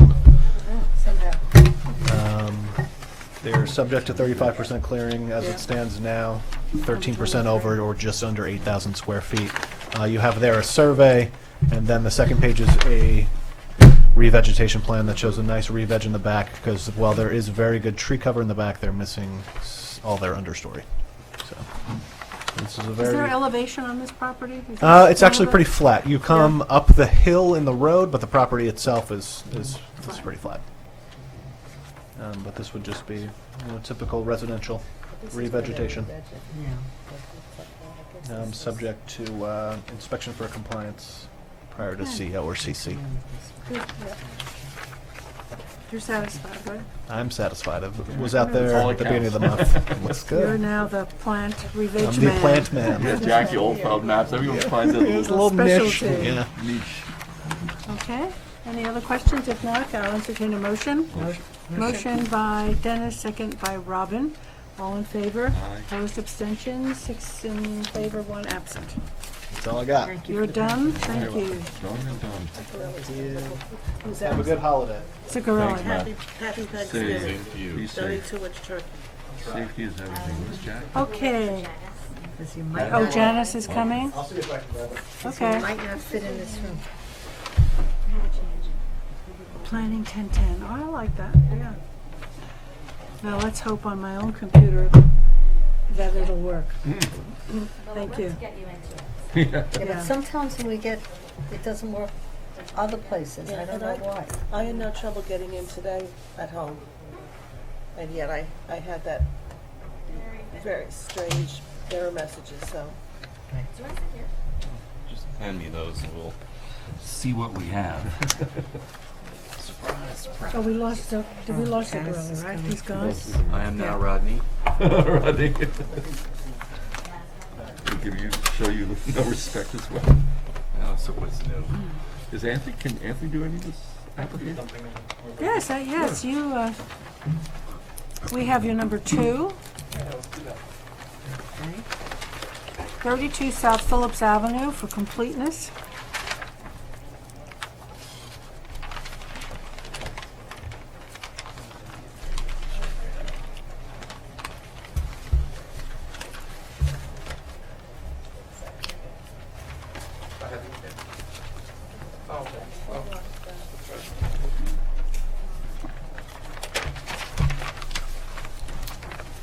Okay. So we have a new application for a 4-lot subdivision of a 4-acre property currently approved with a single-family residence. It's located in the R40 zoning district in the New York State Archaeological Sensitive Area, located at 32 South Phillips Avenue in Spionk. It's just south of the highway, south of the little village center there. I gave you a copy of the subdivision map, which shows a pretty straightforward subdivision, 2 lots in the front, 2 flag lots going to the back. It's a square piece of property. It may need variances. I'm going to have to look at that closely. It meets the zoning requirements in terms of lot area, but I think there's a lot width issue. And I'll obviously double check. That'll come out of the pre-app report. This is just a completeness review, and the application is incomplete. I gave the applicant a checklist, and they'll get it for hopefully the next meeting. Right. Motion to deem it incomplete. I'm sorry. Oh, Anthony, Go just maybe give the applicants a head up. The goal here is to create, as close as possible, larger flags. So if they could drop these the street front lots down, it's R40, right? Yeah. They should drop those down to 40,000 to give the excess square footage. Absolutely. That's more consistent. I mean, it's a design, it's not a 330 requirement, it's a 290 No, but requirement. you're right. That would go a long Yeah. way. Let's get them earlier the better. Absolutely. Okay, you'll make a note. Absolutely. Okay, motion to, for completeness? Motion? Motion incomplete, Robin. Motion by Robin, Second. second by Gloria. All in favor? Aye. Opposed, abstentions? 6 in favor, 1 absent.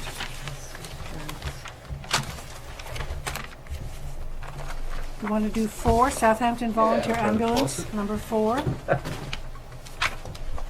Southampton Volunteer Ambulance. Yep, I'm passing down the aerial on the map.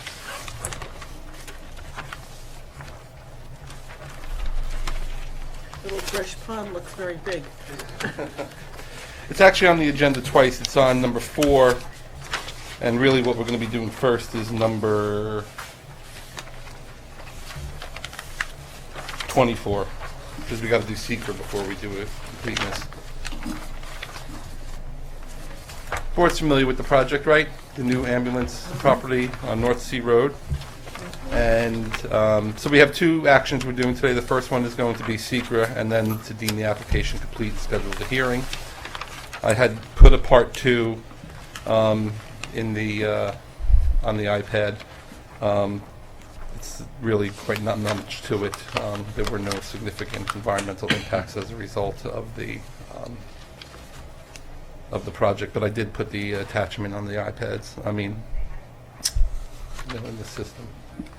You know, it wasn't, I was trying to figure out what it was supposed to be for, because I Oh, couldn't find, it wasn't labeled. Oh, okay. And I kept going back and forth saying, because it's hanging at the end of 319 Brick Hill Road. Yep. Sorry about that. So just quickly going through the part 2, would there be any impacts on land? There was a no. Any impacts on geological features? There are none on the property. Impacts on surface water? The answer was no. The Environment Division has been out to the property, and it's over 200 feet to the nearest wetland, so there's no jurisdiction of wetlands for the property. No impacts on groundwater. Again, this is just an ambulance emergency services use, so it would be pretty low impact. No impacts on flooding. As you know, everything has to be, stormwater runoff has to be contained on site. No impacts on air quality. No impacts on plants and animals. The property's devoid really of any natural vegetation. No impacts on agricultural resources. It's not within an ag district or on an ag property.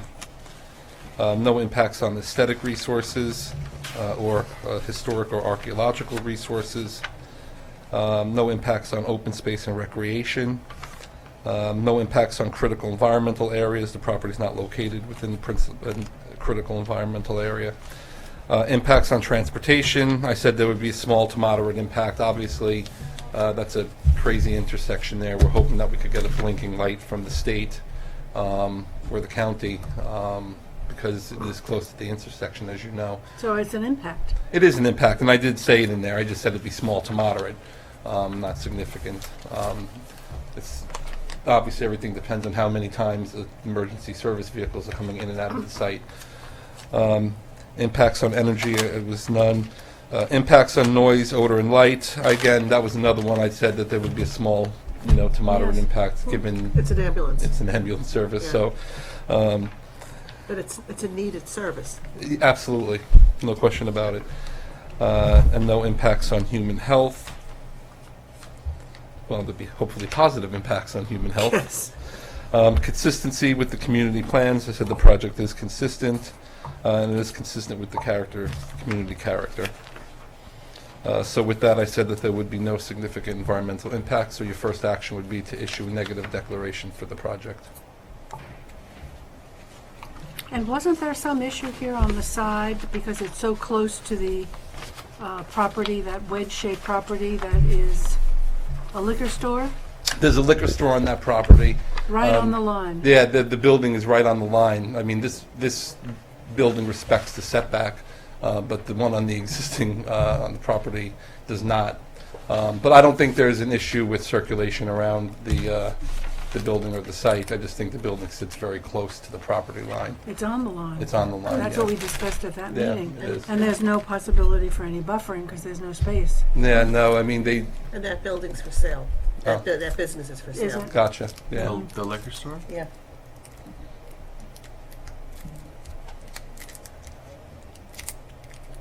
Okay.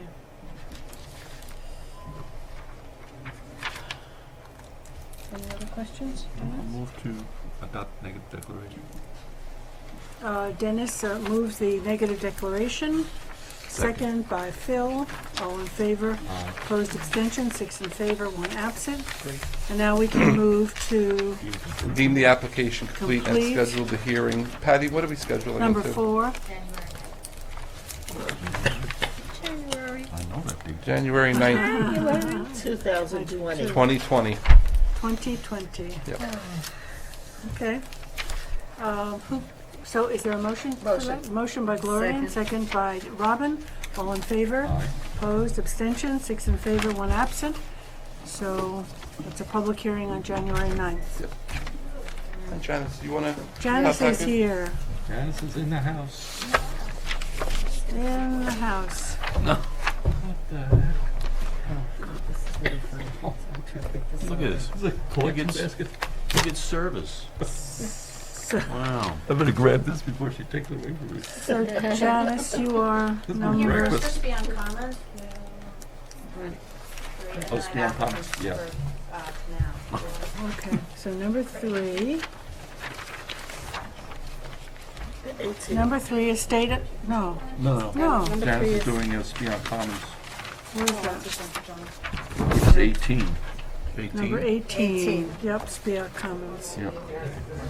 Not yet. That's a performance bond. 60 grand. This is the landscaping for Spion Commons. So they have an approved landscape plan. They had some trouble finding some trees that were on the approved plan. We also went to the site and they had a lot of things specced out underneath where there was building overhangs, where there was a lot of shade, where the things they specified wouldn't grow. So there's a bunch of changes that have to happen to the landscaping plan, but they couldn't get them done in time, and they couldn't get the planting, they couldn't get the trees, you know, there's like some complications. So they asked if they could just set the performance bond, they'll give us the money for the whole thing, even though they've planted mostly all of it.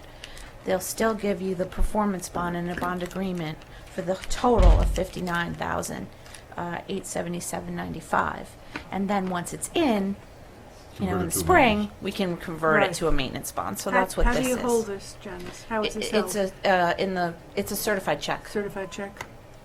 And so they've already even given me the check. So we'll then put it, you know, if it's, the agreement is found acceptable by the town attorney's office, this resolution says to the town board, this is recommending they accept it, and the surety. And then once they have the agreement and the surety, then we can come back with an amended plan that makes sense with the species they can actually fill in and get the right things. And then they can plant it and we can convert it. So that's what this is all about. How does it look so far? It's great, except in the back, they had cleared more than we thought they were going to. Not that they weren't allowed, but we didn't realize it, so that was a bit of a shock. So we want to add some more evergreens back there and screen them out. Is that near the sewage treatment plant? Yeah, and what they did plant near the sewage treatment plant was smaller, so that was awkward too. So we're just gonna bond for the whole thing and Whole fix it, thing. and we'll come back with Yeah. a proper With a good plan that one. you can feel good about. That Okay. makes sense. So motion to. Motion. Motion by Gloria and second by Robin. All in favor. Aye. Opposed, abstention, 6 in favor, 1 absent. Thank you. And now I have the applicant for, Canal. Did everyone get that I sent? Yes, in your mailbox? yes. Okay, good. Yeah, fortunately, I picked it up today.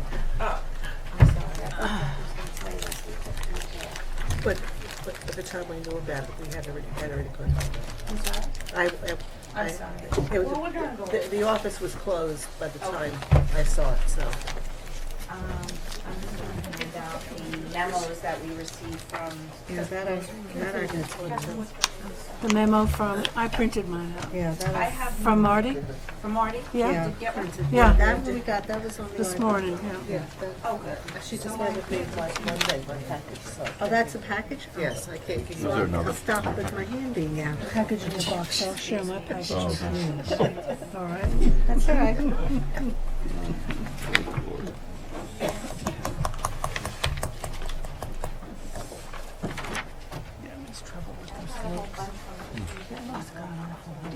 Kind of the existing addition. There's 5 of them, so. Oh, how, you oh, would share. You will share. I'm not sharing. We'll share, that's If you don't have enough room not to share. Yeah. And you said you had. We will yeah, share out Marty's of memo. necessity. Another memo? So we referred this to Marty and Christine Fenton. Oh, okay. Okay, so Marty's we got. Marty's, we got Christine Yeah. Fenton is there. And these are Nelson Pope and Boys. Yes, you do. Oh. He's gone? I should go by this every day. You've gone digital down. That's my way.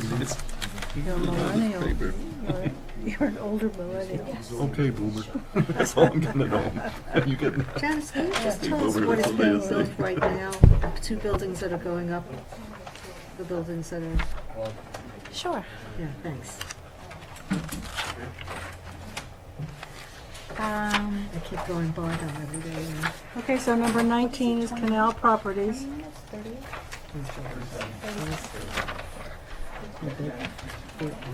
Because I just had this other one. I don't go by every day, but I use that low. Let's take that white letter. Thank you.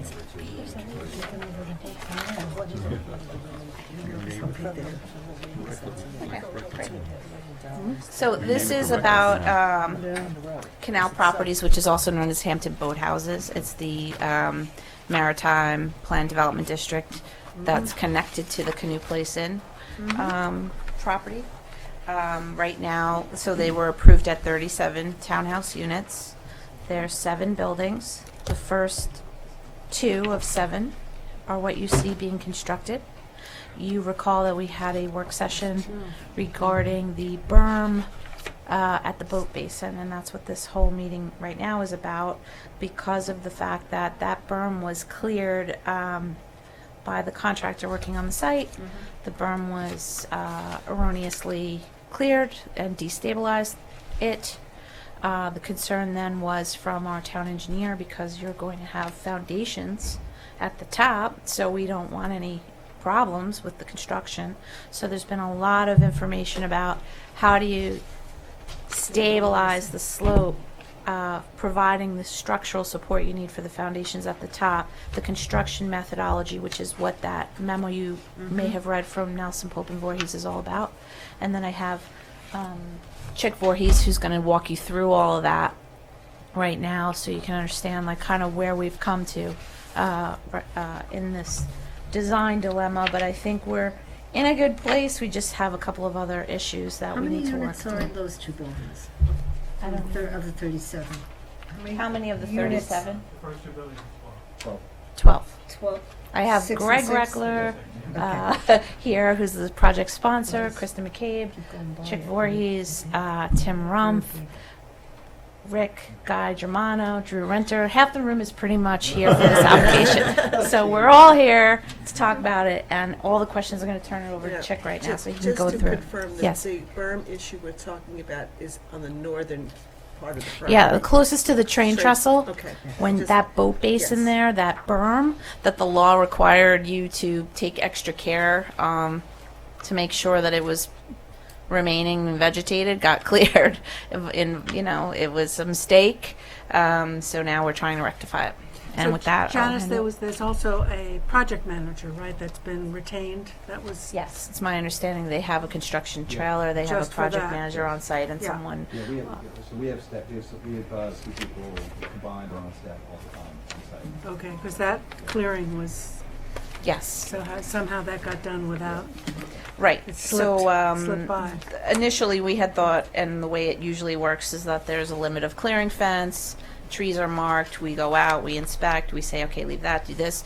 They just sort of thought they were doing someone a favor by like, hey, let's just clear off this brush here, but that was actually important to stabilize the slope. So anyway, Chick will walk you through what they're planning on doing or proposing to do to rectify it. Thank you. Good afternoon, everyone. Chick Voorhees, Nelson Pope and Voorhees, for the record, by Kathleen. Okay, we can do it. And as you know, I was involved throughout the entire process with the environmental impact statement for the zoning that allowed this project, and as well as the site plan. So, of course, we were concerned that the slope became destabilized during the initial construction. And I hope you will also note that measures were taken by the applicant immediately to work with the town to stabilize the slope so that we didn't have other incidental impacts. And really since last January, we've been making submissions and working with town staff to come to a good resolution. And so as Janice said, we think we're in a good place. I've been involved with some of those discussions, and I prepared a report to summarize really where we were and to give you our best recommendation as of the end of October. Since then, more things have taken place, but I'll just kind of walk you through. It gives you a little bit of background, talks about our professionals. We have Haley Aldrich, Scott Goldcamp from that group is here.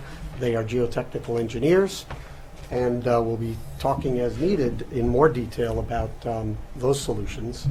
And Tim Rump and Steve Naroda from Aris Design are both here, and they're our professional team members for landscape architecture and vegetation. And I had the background, certainly you know me as an environmental professional, and really wanted to kind of package this in a way that you could grasp it and understand all of the activities that had taken place up to that submission.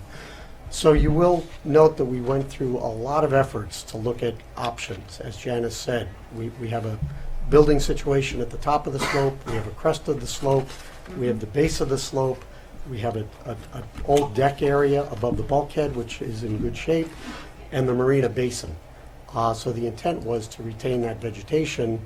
And there were also measures built into the original approvals to have through-flow decking at the base and just above and behind the bulkhead so that Spartina alterniflora could flourish in that area. And also the intent to retain wetland vegetation behind the bulkhead that had existed and supplement that and vegetate the slope. And the original intent was to retain more of the vegetation. However, that can be restored, and we have a detailed plan on how that will be done. So on page 3, you'll note that we've made 11 different submissions since January, and really the culmination was at the end of October, where we felt that the best solution was not to put a retaining wall at the base. Marty Shea objected to that, and we had many discussions. Not to put a retaining wall at the crest. There were some difficulties with that, but it was also a structural type of improvement that was not really compatible with the original intent. And the best solution was just to bring out the toe of the slope up to roughly a little bit behind the through-flow deck area. And that allowed us to achieve an angle of repose that has the safety factor necessary to be stable. Of course, Christine Fenton is very experienced in this and reviewed and provided guidance throughout this process. And Haley Aldrich prepared all of the technical plans to her specifications to convince Christine that that solution would work. So then we went to the environmental side and worked very closely with Marty to make sure that we revegetate in the most effective way, to make sure that we retain whatever Spartina or other wetland indicator plants that are at the base of the slope, certainly fulfill the Spartina underneath the decking that was always part of the proposed project, remove invasive species which have come in at the base of the slope, and also was one of the reasons for some pretty aggressive replanting of the slope even under the original plan, and come up with essentially what we would hope is at least a net even environmental benefit. But I actually believe that the plan and solution that we've come up with will have certainly over time a net increase in benefits. And we have increased the amount of wetland vegetation by a small amount. It is what it is, but it's about 52 square feet. And of course, the wetland vegetation under the open deck is over 1,000 square feet.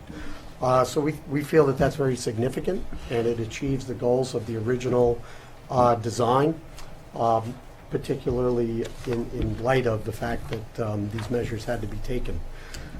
We did look at alternatives extensively in terms of moving buildings and the slope factors that I mentioned before. And I think we all came to the realization that the site plan is approved, the project is under construction. It's a many tens of millions of dollar investment in the property. Obviously, this has always been linked in a way with the Canoe Place Inn rehabilitation, which is underway and is proceeding very nicely, and I think everyone can see that materializing. So there were a lot of factors here that went back to the original plan. We've gotten past that, and staff has really accepted the fact that we have an equitable solution that achieves the original goals of the plan. We also, I want to let you know that we met with the State Department of Environmental Conservation. It was one of the early considerations as we move this forward with the town. Will there be any difficulties in amending the permit with the state? So we sat down with the Tidal Wetlands Group and the Bureau of Marine Habitat Protection, and they said that when you get through the town, based on the plans that we showed them that are consistent with the ones here today, they will have no problem whatsoever amending the original permit. So we're very confident in that, and had a meeting not too long ago. I think it was around the beginning of October. And that's reported on in this document as well. Then we went through the permit standards for issuance of a permit under your tidal wetlands law. And that's on pages 8 through, it's quite long, but 8 through 11. And it really shows what I've just been talking about, that we are achieving the goals of wetlands protection, and we believe it's consistent. So when we're talking about being in a good place, you have two memos that are fairly recent. Christine has provided a memo that is really just, in my mind, asking for a more detailed construction methodology and a document that can be relied upon as this is stabilized, and to ensure that we conform with the Haley Aldrich plans in terms of geotechnical stabilization. So that you have in your file. We are in 100% agreement with that. You also have a memo from the Chief Environmental Analyst, Marty Shea, dated November 21st. That's hot off the press. And that has 9 different items mentioned. We were encouraged by this because we did have a number of meetings after the original submission of October 23rd. We made these final revisions that you'll see reflected as revised November 5th. Those are the final plans, and this document was submitted in support of that. And so Marty's letter doesn't go into other alternatives. It doesn't go into standards for permit conditions and issuance. It really just gives us a little bit of homework to do in terms of revising minor modifications to the plan. So there are 9 different comments. We're in agreement with all of them except for one. And I'd like to explain that, and we can go into a little bit more detail. Comment number 3 asks us to raise the level of the through-flow decking behind the bulkhead. We feel that that would be very problematic. And just from a procedural standpoint, it's the first time it's come up in all of the discussions that we've had. We want to note to you that the original approved plans are consistent with these plans. So we're not changing that. That's kind of a net no change. We also feel that logistically, raising it when it was approved and really essentially exists, that bulkhead has been rebuilt and its height is fixed. And we were going to place the decking on top of that and then run it back the distance that's shown on the plans. To raise it is going to cause great difficulty in terms of appearance, the logistics of construction, potential DEC issues with that permit modification, the potential need for railings and things that might be unsightly but really aren't necessary based on the original approved plans. And so we're going to ask that you arbitrate that and find that being consistent with the original plan is the wisest decision in this case. Again, we're not changing it. The original plan didn't call for the slope to collapse either. That's so, 100% true, Jackie. These are requests to ameliorate and amend this whole problem. I mean, Marty also says by raising it, you're limiting the growth and coating of slippery and oftentimes dangerous algae, mold, and mildew on the walk surfaces. People are going to be using this. This is pedestrian friendly. So I think he's given it some thought. So I asked We've that seen you his give it comments, some and again, thought. we just got this letter. So did we. Well, Yes. Let me ask you, I'm assuming you guys you're going to have an HOA to maintain that. You're not going to allow slippery surface. Do Right. you know of any cleaning products? He talks about the dangers of having bleach or something used. Do you know any environmentally compatible cleaning products could be used to address that? Scrub brush and water. Okay. Will that do Yeah, I would think so. You'd have to keep up with it. I mean, this will be under an HOA. It's a high-end development that, the quality is very important. I have seen decking with Spartina that creeps up, to the level or just a little bit above. So it certainly, from a vegetation standpoint, the vegetation will survive. And again, I just wanted to put on the record that there are those logistical issues. Yeah, see, we ask our experts to give us an opinion. And we've got an opinion here from Marty Shea regarding this. And then I'm hearing from you an opinion against it. I would like to have more explanation from Marty as to how strongly he feels about this, or, you know, what implications this has. It's very hard when you're standing in front of me live and we're discussing it and you're showing it to me versus Marty's note here for us, for myself to make a decision as to which way to recommend. Janice, can you help? Maybe? I also have not really had a chance to understand his reasons for that. I mean, other than what it says, I didn't talk Right. to him. He just sent it to me. I said, please, can you get me something by the time of the meeting? Okay, And I so got do it. we have So- to make an action No, on no, this? No. this is No, just it's a us discussion. outside of a work Okay. session. Right. Bring it back. I know, you Right. know, it's just Okay. step by step. We Right. wanted to. He's include you. calling for a 5-foot elevation of the Right. walkway. What was the So- original plan? Was it, To be level, to be just above the top level of the bulkhead. so why, that's shown in why cross-sections. is this change proposed then? Well, we For don't know. wetland That's- recovery. Well, he says to better ensure tidal wetland recovery. Because of he's thinking of the loss of wetland Mhm, aspect of right. this and trying to compensate, I think, if I could, you Mhm. know, Yes, that's what- surmise thank that's you. what he's trying to do is compensate for the additional, to create more habitat.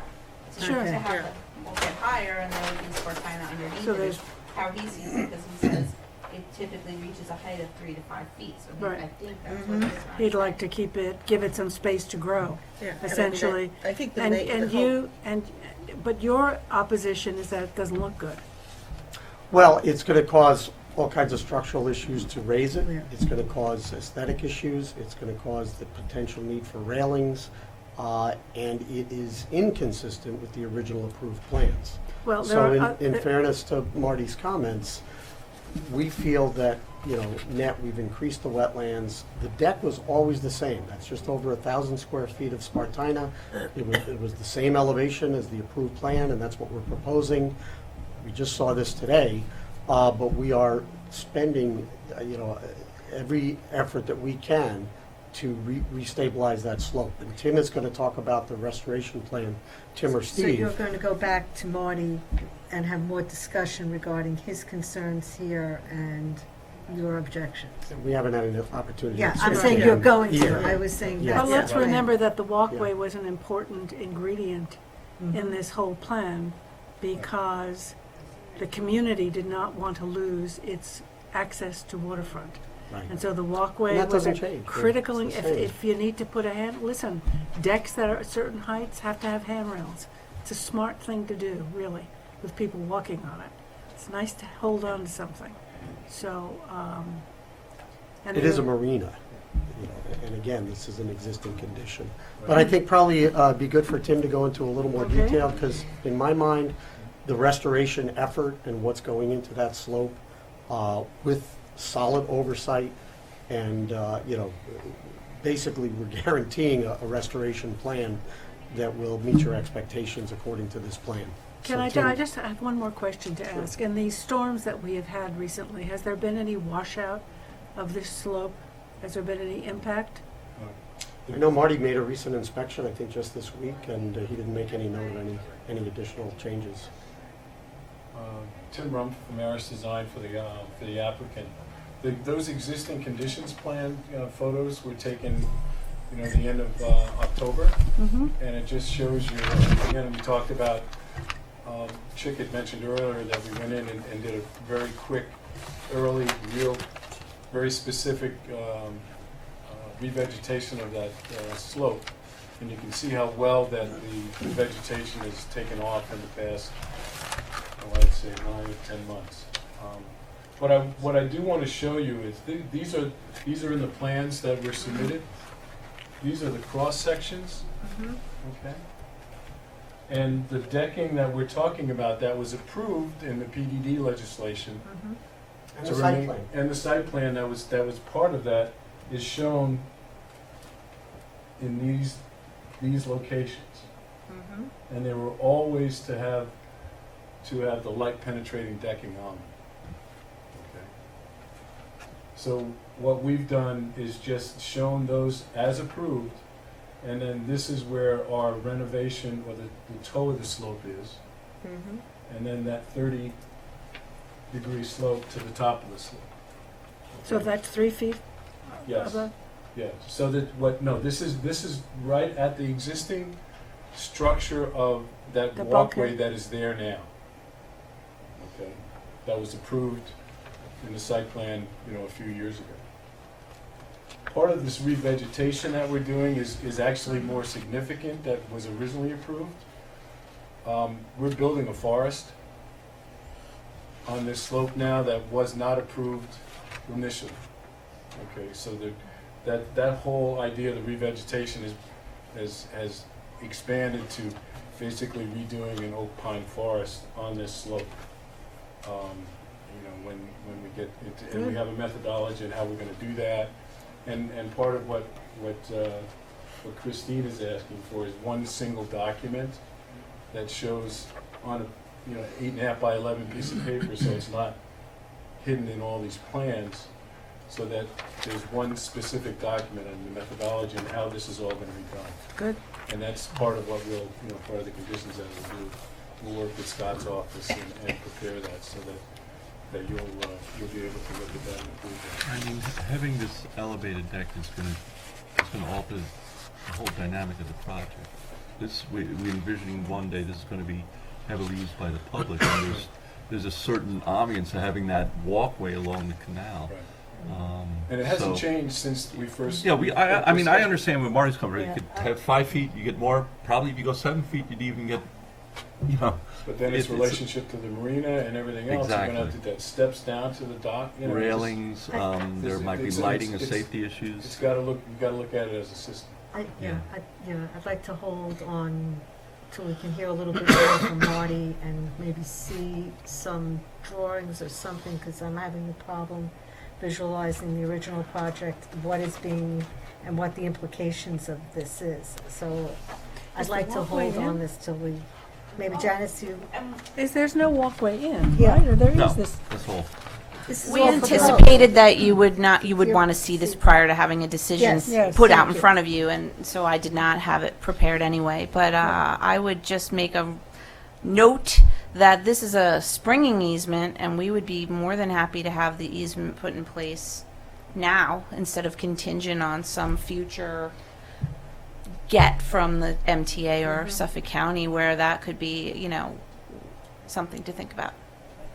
We would be very happy to have that. This easement has been only offered as a contingent easement, even though we wanted the public access. It only happens until and when you get the other sections that other section. versus, by just a straight up easement, which we normally get. So, I don't know. I'd like to look at that whole. The part whole this. idea of who's using that. it. Yeah. Because, Just occurred to me, I should maybe mention that. yeah. So. Yes, good. I think, may I also ask, we had an issue about how this arose, and I understand that it was a mistake. There was a lot of somebody thought he was doing a favor, and he ended up clearing it. I understand now and I think that was Dennis's idea of making sure that there was somebody on site at all times, so that is there any other protocols that had to be changed to make sure that now at the restoration or as this project continues, that we don't have back steps? Well, there is, Christine is really making sure that everything is being done by a licensed geotechnical engineer. They are putting their stamp and license on the line. There will be a final survey required that the slope is correctly done and the methodology, and, and you might want to speak to that. Sure.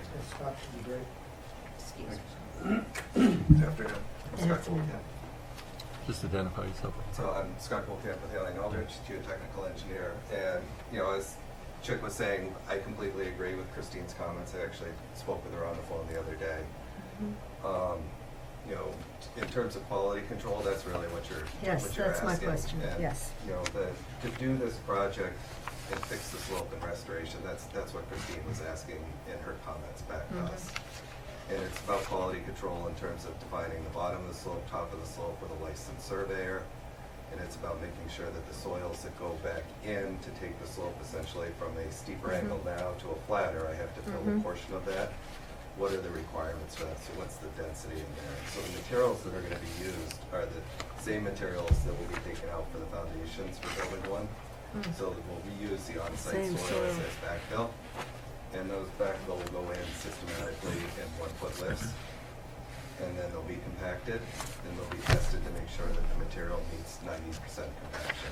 And 90% is enough to make the slope stable, but it also doesn't interfere with the plantings and the roots. It allows enough looseness in that soil to allow the roots to penetrate down into it. So that lower portion of the slope will get filled in, but it will be done systematically in backfill lifts, and it will be tested. There'll be someone who will sign off on it from a, registered in the state of New York. Right. So it'll require someone on site to oversee the contractor doing this work and make sure that they're meeting the testing requirements. The overarching, design manual specifications will follow, the approval of this methodology, what we put on these plans, what's on Tim's plans. And those will be kind of the guiding documents that the contractor will follow. So we'll talk about the survey at the toe of the slope, top of the slope, make sure you can get the 30 degrees as it's shown on the plans. We'll talk about the direction and how you will either regrade the slope down to 30 degrees or backfill it up, the placement of those materials, and the sequencing with the pile installation that will go for the new building. And so for those piles, the other discussion we have with Christine is we've asked for it to be pre-augured, a minimum depth of 15 feet. Caps right now are roughly shown at elevation 17. So 15 feet, if I pre-auger a hole down, it'll put me down about elevation 2. It puts me just about a foot below the toe of the slope as it is today. The contractor then can put their wood pile into that pre-augered hole, and that way when they're driving it, they're imparting the energy onto the pile, it's driving at an elevation lower than the slope. So we're trying to prevent compacting the slope that way. We can't really go much more than 15 feet because we'll start getting below the water table. Because it's sands, it will just collapse in and on itself. So we walked that through with Christine, and she's in agreement. She just wanted a clarification that we weren't thinking we were going below the water table with the pre-auger. All of that needs to come together into essentially, I call it an earthwork manual. It's a construction protocol manual that ties in a lot of the notes that you see on Tim's in here. This is kind of a high level. This is how the work proceeds. What Christine was looking for is the next level, the specification level detail. And if this gets proved as it is, and we do the 30-degree slopes, and we show, to where the toes are and the backfilling, we'll definitely put together, the next level of detail specifications behind it, which tells the contractor how to do the work so that they don't show up and don't have a procedure. Okay. Does Christine want to speak at all, or not? No. She can, if you want to do a work session or something like that, I can arrange it. Just Yeah. Well, we have her memo, so. If you need any questions or anything, but otherwise, Yeah, she it's can all work here. with them directly. Yeah. Okay. With, other than the, confirmation, she's asking certain things to be confirmed on the plans. That was the only thing she wanted. The first comment was really about the piles, and we called out this minimum 20-foot embedment because we knew that the piles where they wanted to go. We didn't put a cutoff line here, just showing that it didn't extend. We showed it there, but called it out in the note, so we clarified that. That was kind of, that was, we could add it to the plan, it's not a big deal. That was her question. The other stuff was. Thank you. Thank you. So we've come a long way. And I think we have certainly all of the elements of achieving environmental compatibility with engineering compatibility on these plans. I don't know if you've had a chance to read this report, but it will explain what I went over briefly. And as I said, we're in agreement with all of the conditions except that one. And you understand our position on that. We just want to keep it in accordance with the original approved plan. So I will go back and speak to Marty about his thoughts on the boardwalk and report back to you as to what he thinks of that. And in the meantime, I will just make sure that this is all, put together in a way that is understandable in a resolution for you to, decide on. And what about the easement that you mentioned? Well, that isn't, that would be up to the applicant to, consider that. I just thought of it as I was sitting here. But there was no, punitive damage here in terms of like a site plan mistake. We don't have anything that caused them to pay a fine or anything along those lines.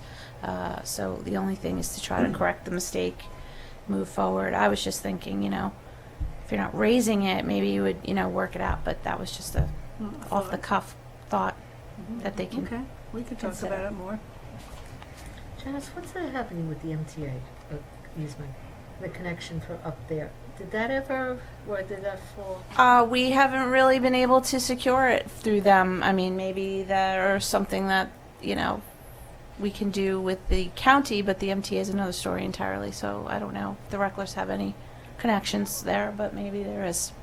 'Cause I'd hate to lose that I'd hate to lose that connection. And We that- really would like to get the pedestrian Yeah, connections in connection. place so that it really Yeah. works. And it doesn't fully work Yeah. without those, but we want to get them in place. That's our goal. That's what the whole, that was the condition of the PDD, but then in the end it became a sort of conditional situation. Yeah. Well, yes, excuse me, so I'm Greg Reckler, so the applicant. Do you want to come to the Come up podium to the and podium. address the board? You need to get on the mic.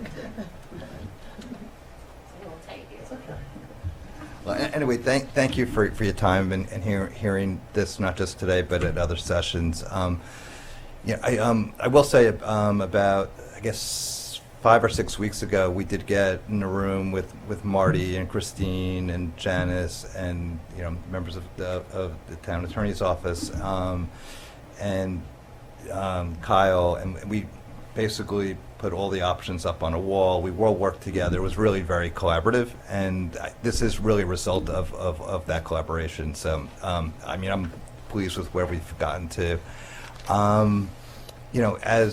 As it relates to, the comment, as it relates to the walkway, it was new to us today as well.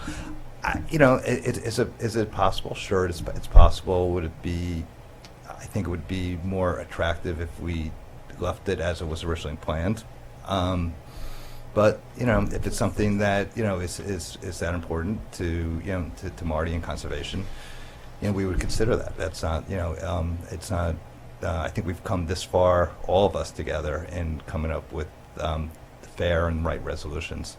As Janice's comment regarding the easement was a little bit of a shocker to me in the sense that was something that was discussed a lot during the PDD, and the concept was that if ever there could be a way to connect our property with the neighboring property through going across, then it should absolutely happen, and that's where we came up with the concept of the springing easement. So it's not something that we could ever elect to do or not to do.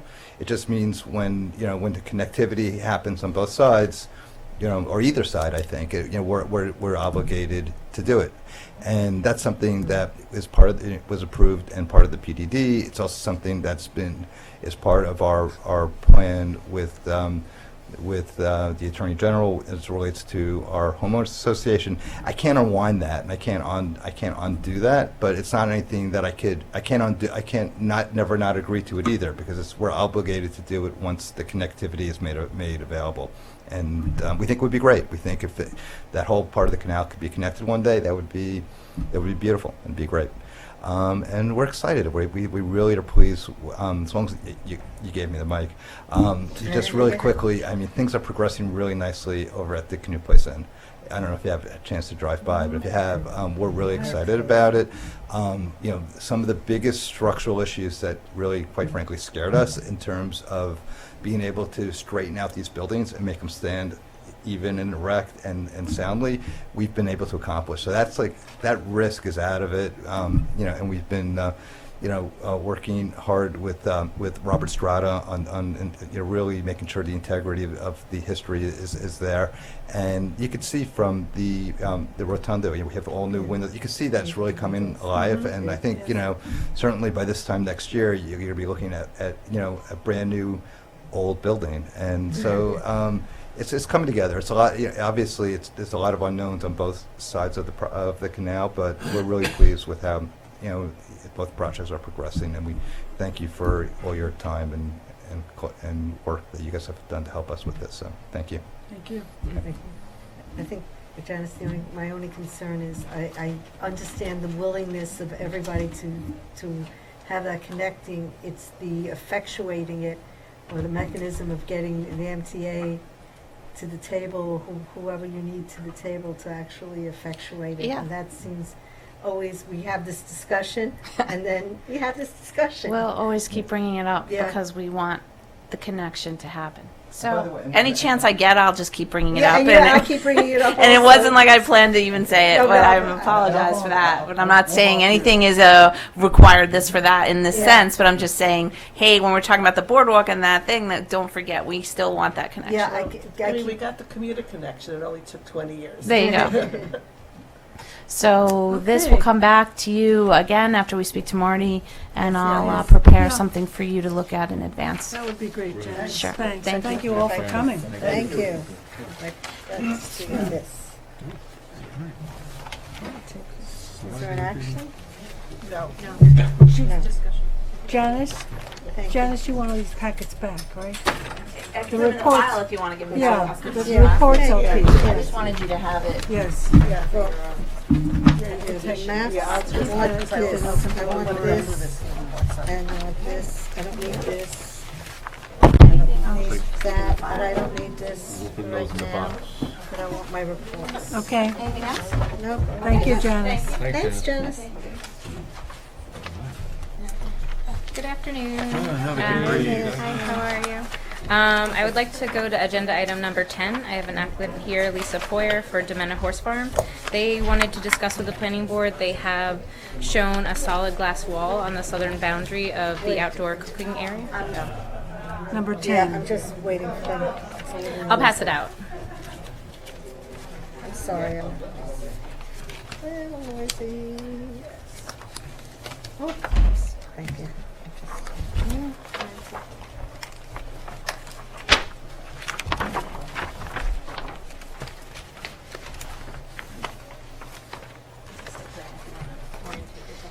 We know where it is.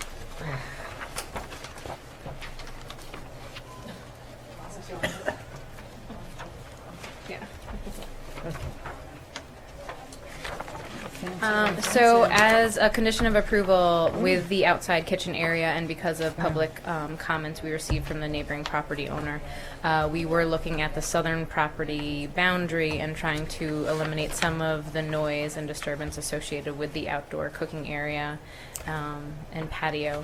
So one of the suggestions was possibly a wall. If you'll look at the new renderings that we have for the construction plans, you'll see on the second page, this is the area, that cooking facility where the grill essentially is, and refrigerator and food prep area. So that's the southern wall we're discussing. And if you turn to the second page, you will see that they have enclosed that area. It's And enclosed? provided a solid tempered glass. It's tempered glass. This Area. is what it looks like from Rachel's. So the applicant's representative is here. We wanted to discuss this before and see if the board was amenable to this as noise attenuation. So essentially, they can finalize the plans for the site Okay. plan. Lisa Poyer with Inner Science on behalf of the applicant. Basically, it's putting a glass railing up at the countertop elevation, which then goes up 42 inches and goes up to a height of 7 feet. So it basically finishes and creates a solid wall there. Of soundproof glass. It's not, it's countertop below, because that's where the barbecue is built into. So then mounted on top of the countertop is a glass railing that goes up to 7.5 feet, almost to the actual top of the roof line Is there there. a gap? Does it close itself off with the It does. beam? There's a gap there, Uh-huh. just for smoke ventilation as Oh, well in the areas. But it's, is it effective for sound attenuation? Yes. Has it been? Yeah, I mean, you guys had recommended doing specified it, yeah. right the glass, and the glass railing is readily available. Instead of it being down, protecting you from falling over an edge, it's acting as the noise and sound barrier. Right. And so the half wall is this brick or what materials are? It's just going to concrete with some kind of a stone facade casing. on it.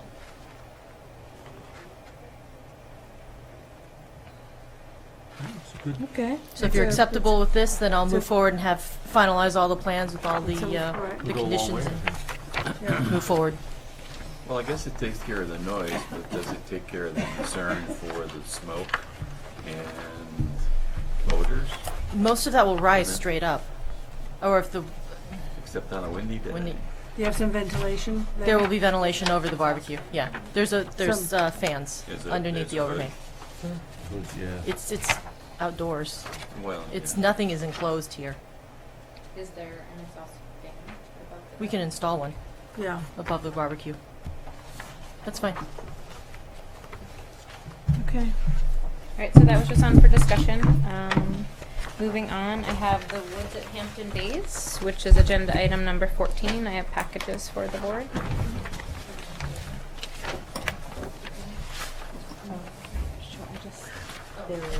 you mind if I do? You're just handling applicants, Jackie? Because you, all right.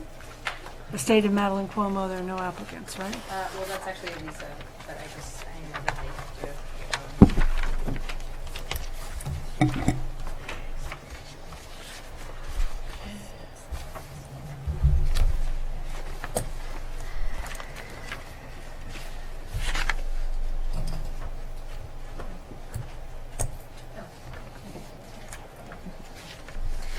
So this is the Woods at Hampton Bays. So pursuant to 29239D, no natural vegetation or disturbance shall be disturbed prior to the final plat approval, except for minimal disturbance with board's approval or survey boundary work. So as is customary, the applicant has submitted a letter requesting to do some site disturbance and some clearing for the 4 test holes that have been required by the health department.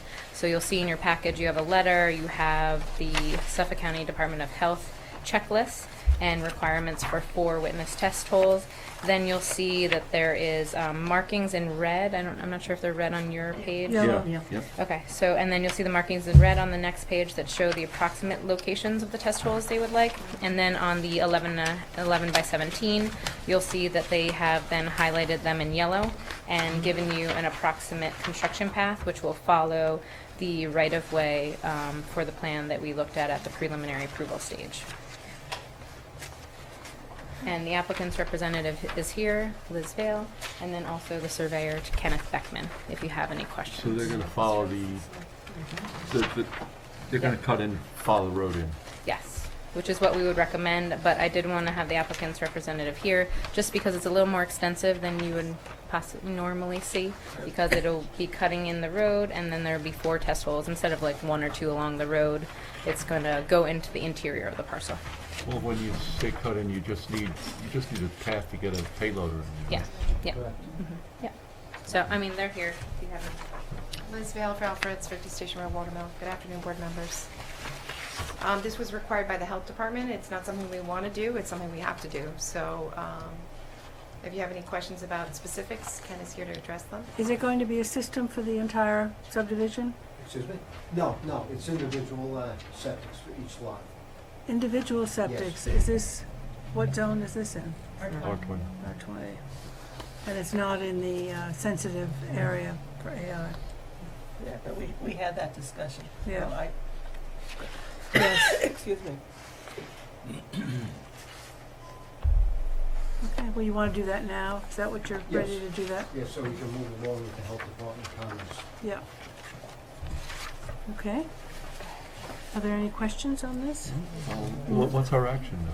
So this would be an action to allow them to approving the limited clearing and disturbance for the test holes, and then require measures for erosion control, and then a letter with no vested rights for the final approval, which is standard conditions. Those 3. Yeah, Okay. just 2 conditions, basically erosion control measures and no vested rights. Moved by Dennis. Second. Second by Phil. All in favor? Aye. Opposed, abstentions, 6 in favor. Wait a minute. No, you have 5 in favor, 2 absent. Two absent. Thank you, board members. Thank you. Sorry. Where do you go? Next, I have on Bridgehampton Associates. Stay with us. You want me to do Como? Okay. Oh, sorry. I'll do Como. Sorry. Lisa was gonna say. Where do we go? Estate of number 3, Estate of Madeline Cuomo. So this is the third redo of the pre-application report. The applicants, there's new property owners, so the subdivision has been sold in its entirety. So this is just to deem the pre-application complete. These are the 4 lots that are by the old underground nightclub in East Quogue between Seashore and Ocean Avenue. In East Quogue, just to the east of the restaurant you're familiar, Tony's Asian Fusion. Okay. So this is just to deem the pre-application complete and to schedule a public hearing for that for January 9th, 2019. Okay, motion? Motion. Motion by Dennis, second by Robin. All in favor? Aye. Opposed, abstentions? 5 in favor, 2 absent. Yep. Okay, Jackie, then where are you going? Bridgehampton Associates, which is number 21. Number 21, right? And I have packages to hand Land out to banking you. parking. Yes, this is regarding land banking parking, so let me just pass these out.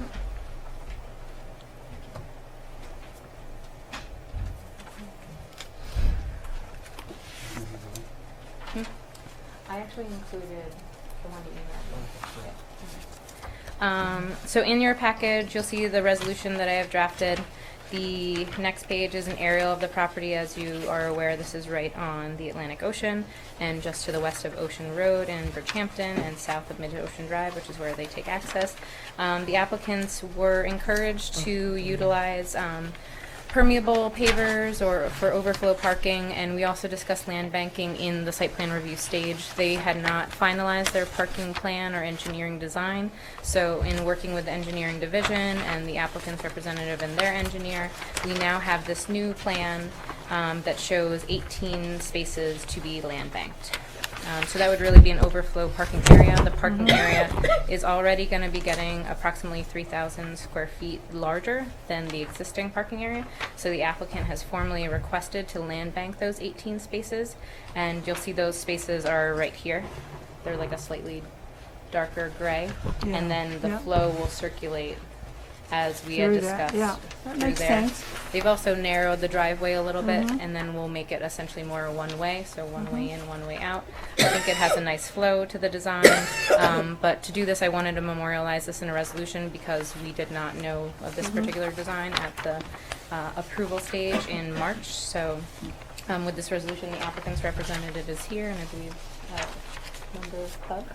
Yep.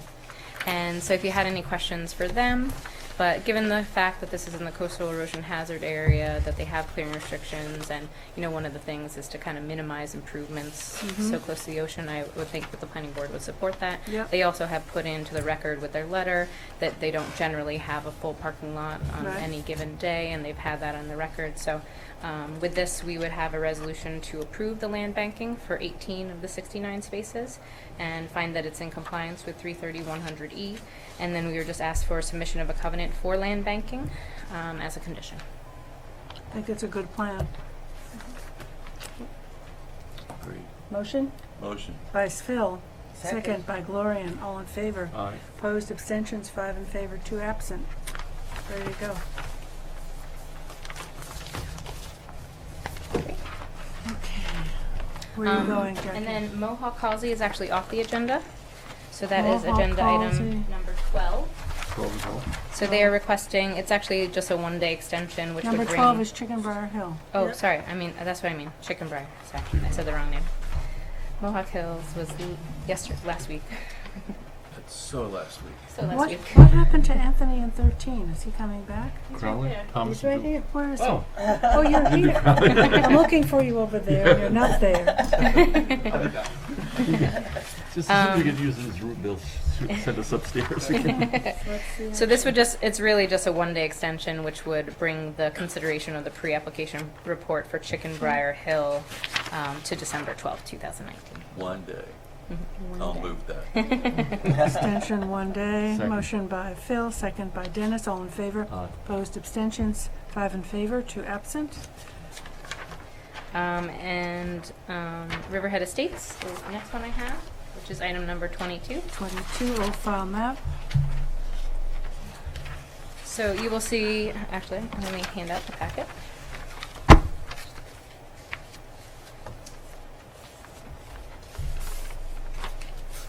Are they waiting for the map sign?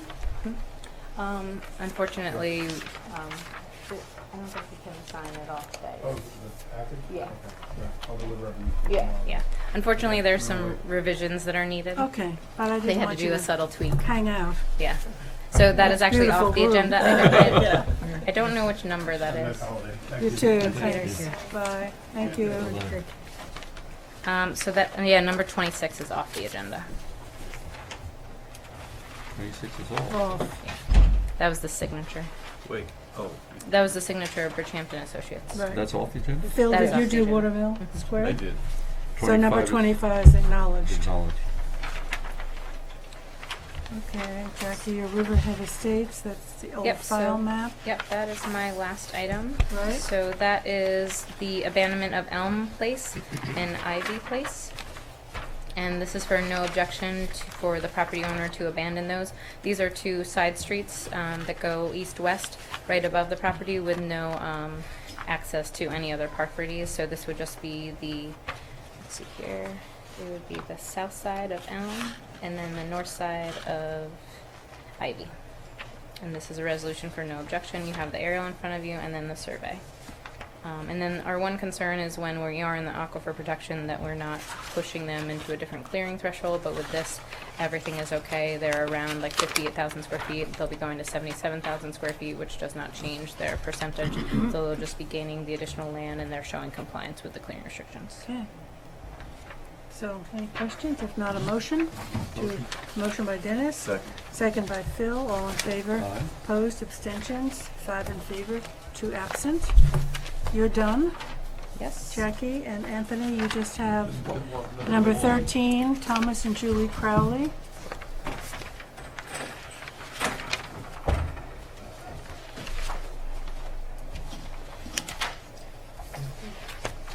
Boy, half a day. Yes, let's What's take that? it. Half a day in my office, yeah. You too.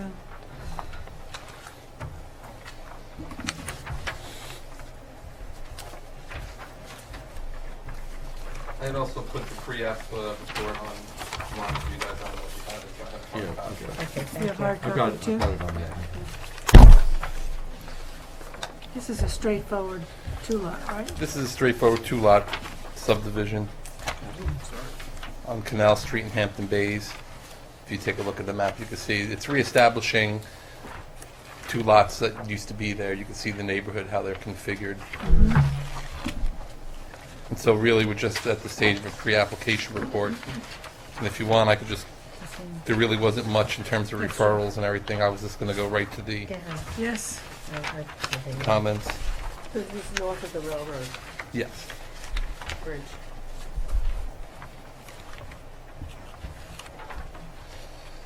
So in terms of the comments, the proposed subdivision requires zoning relief, and so this pre-app report shall serve as comments to the ZBA.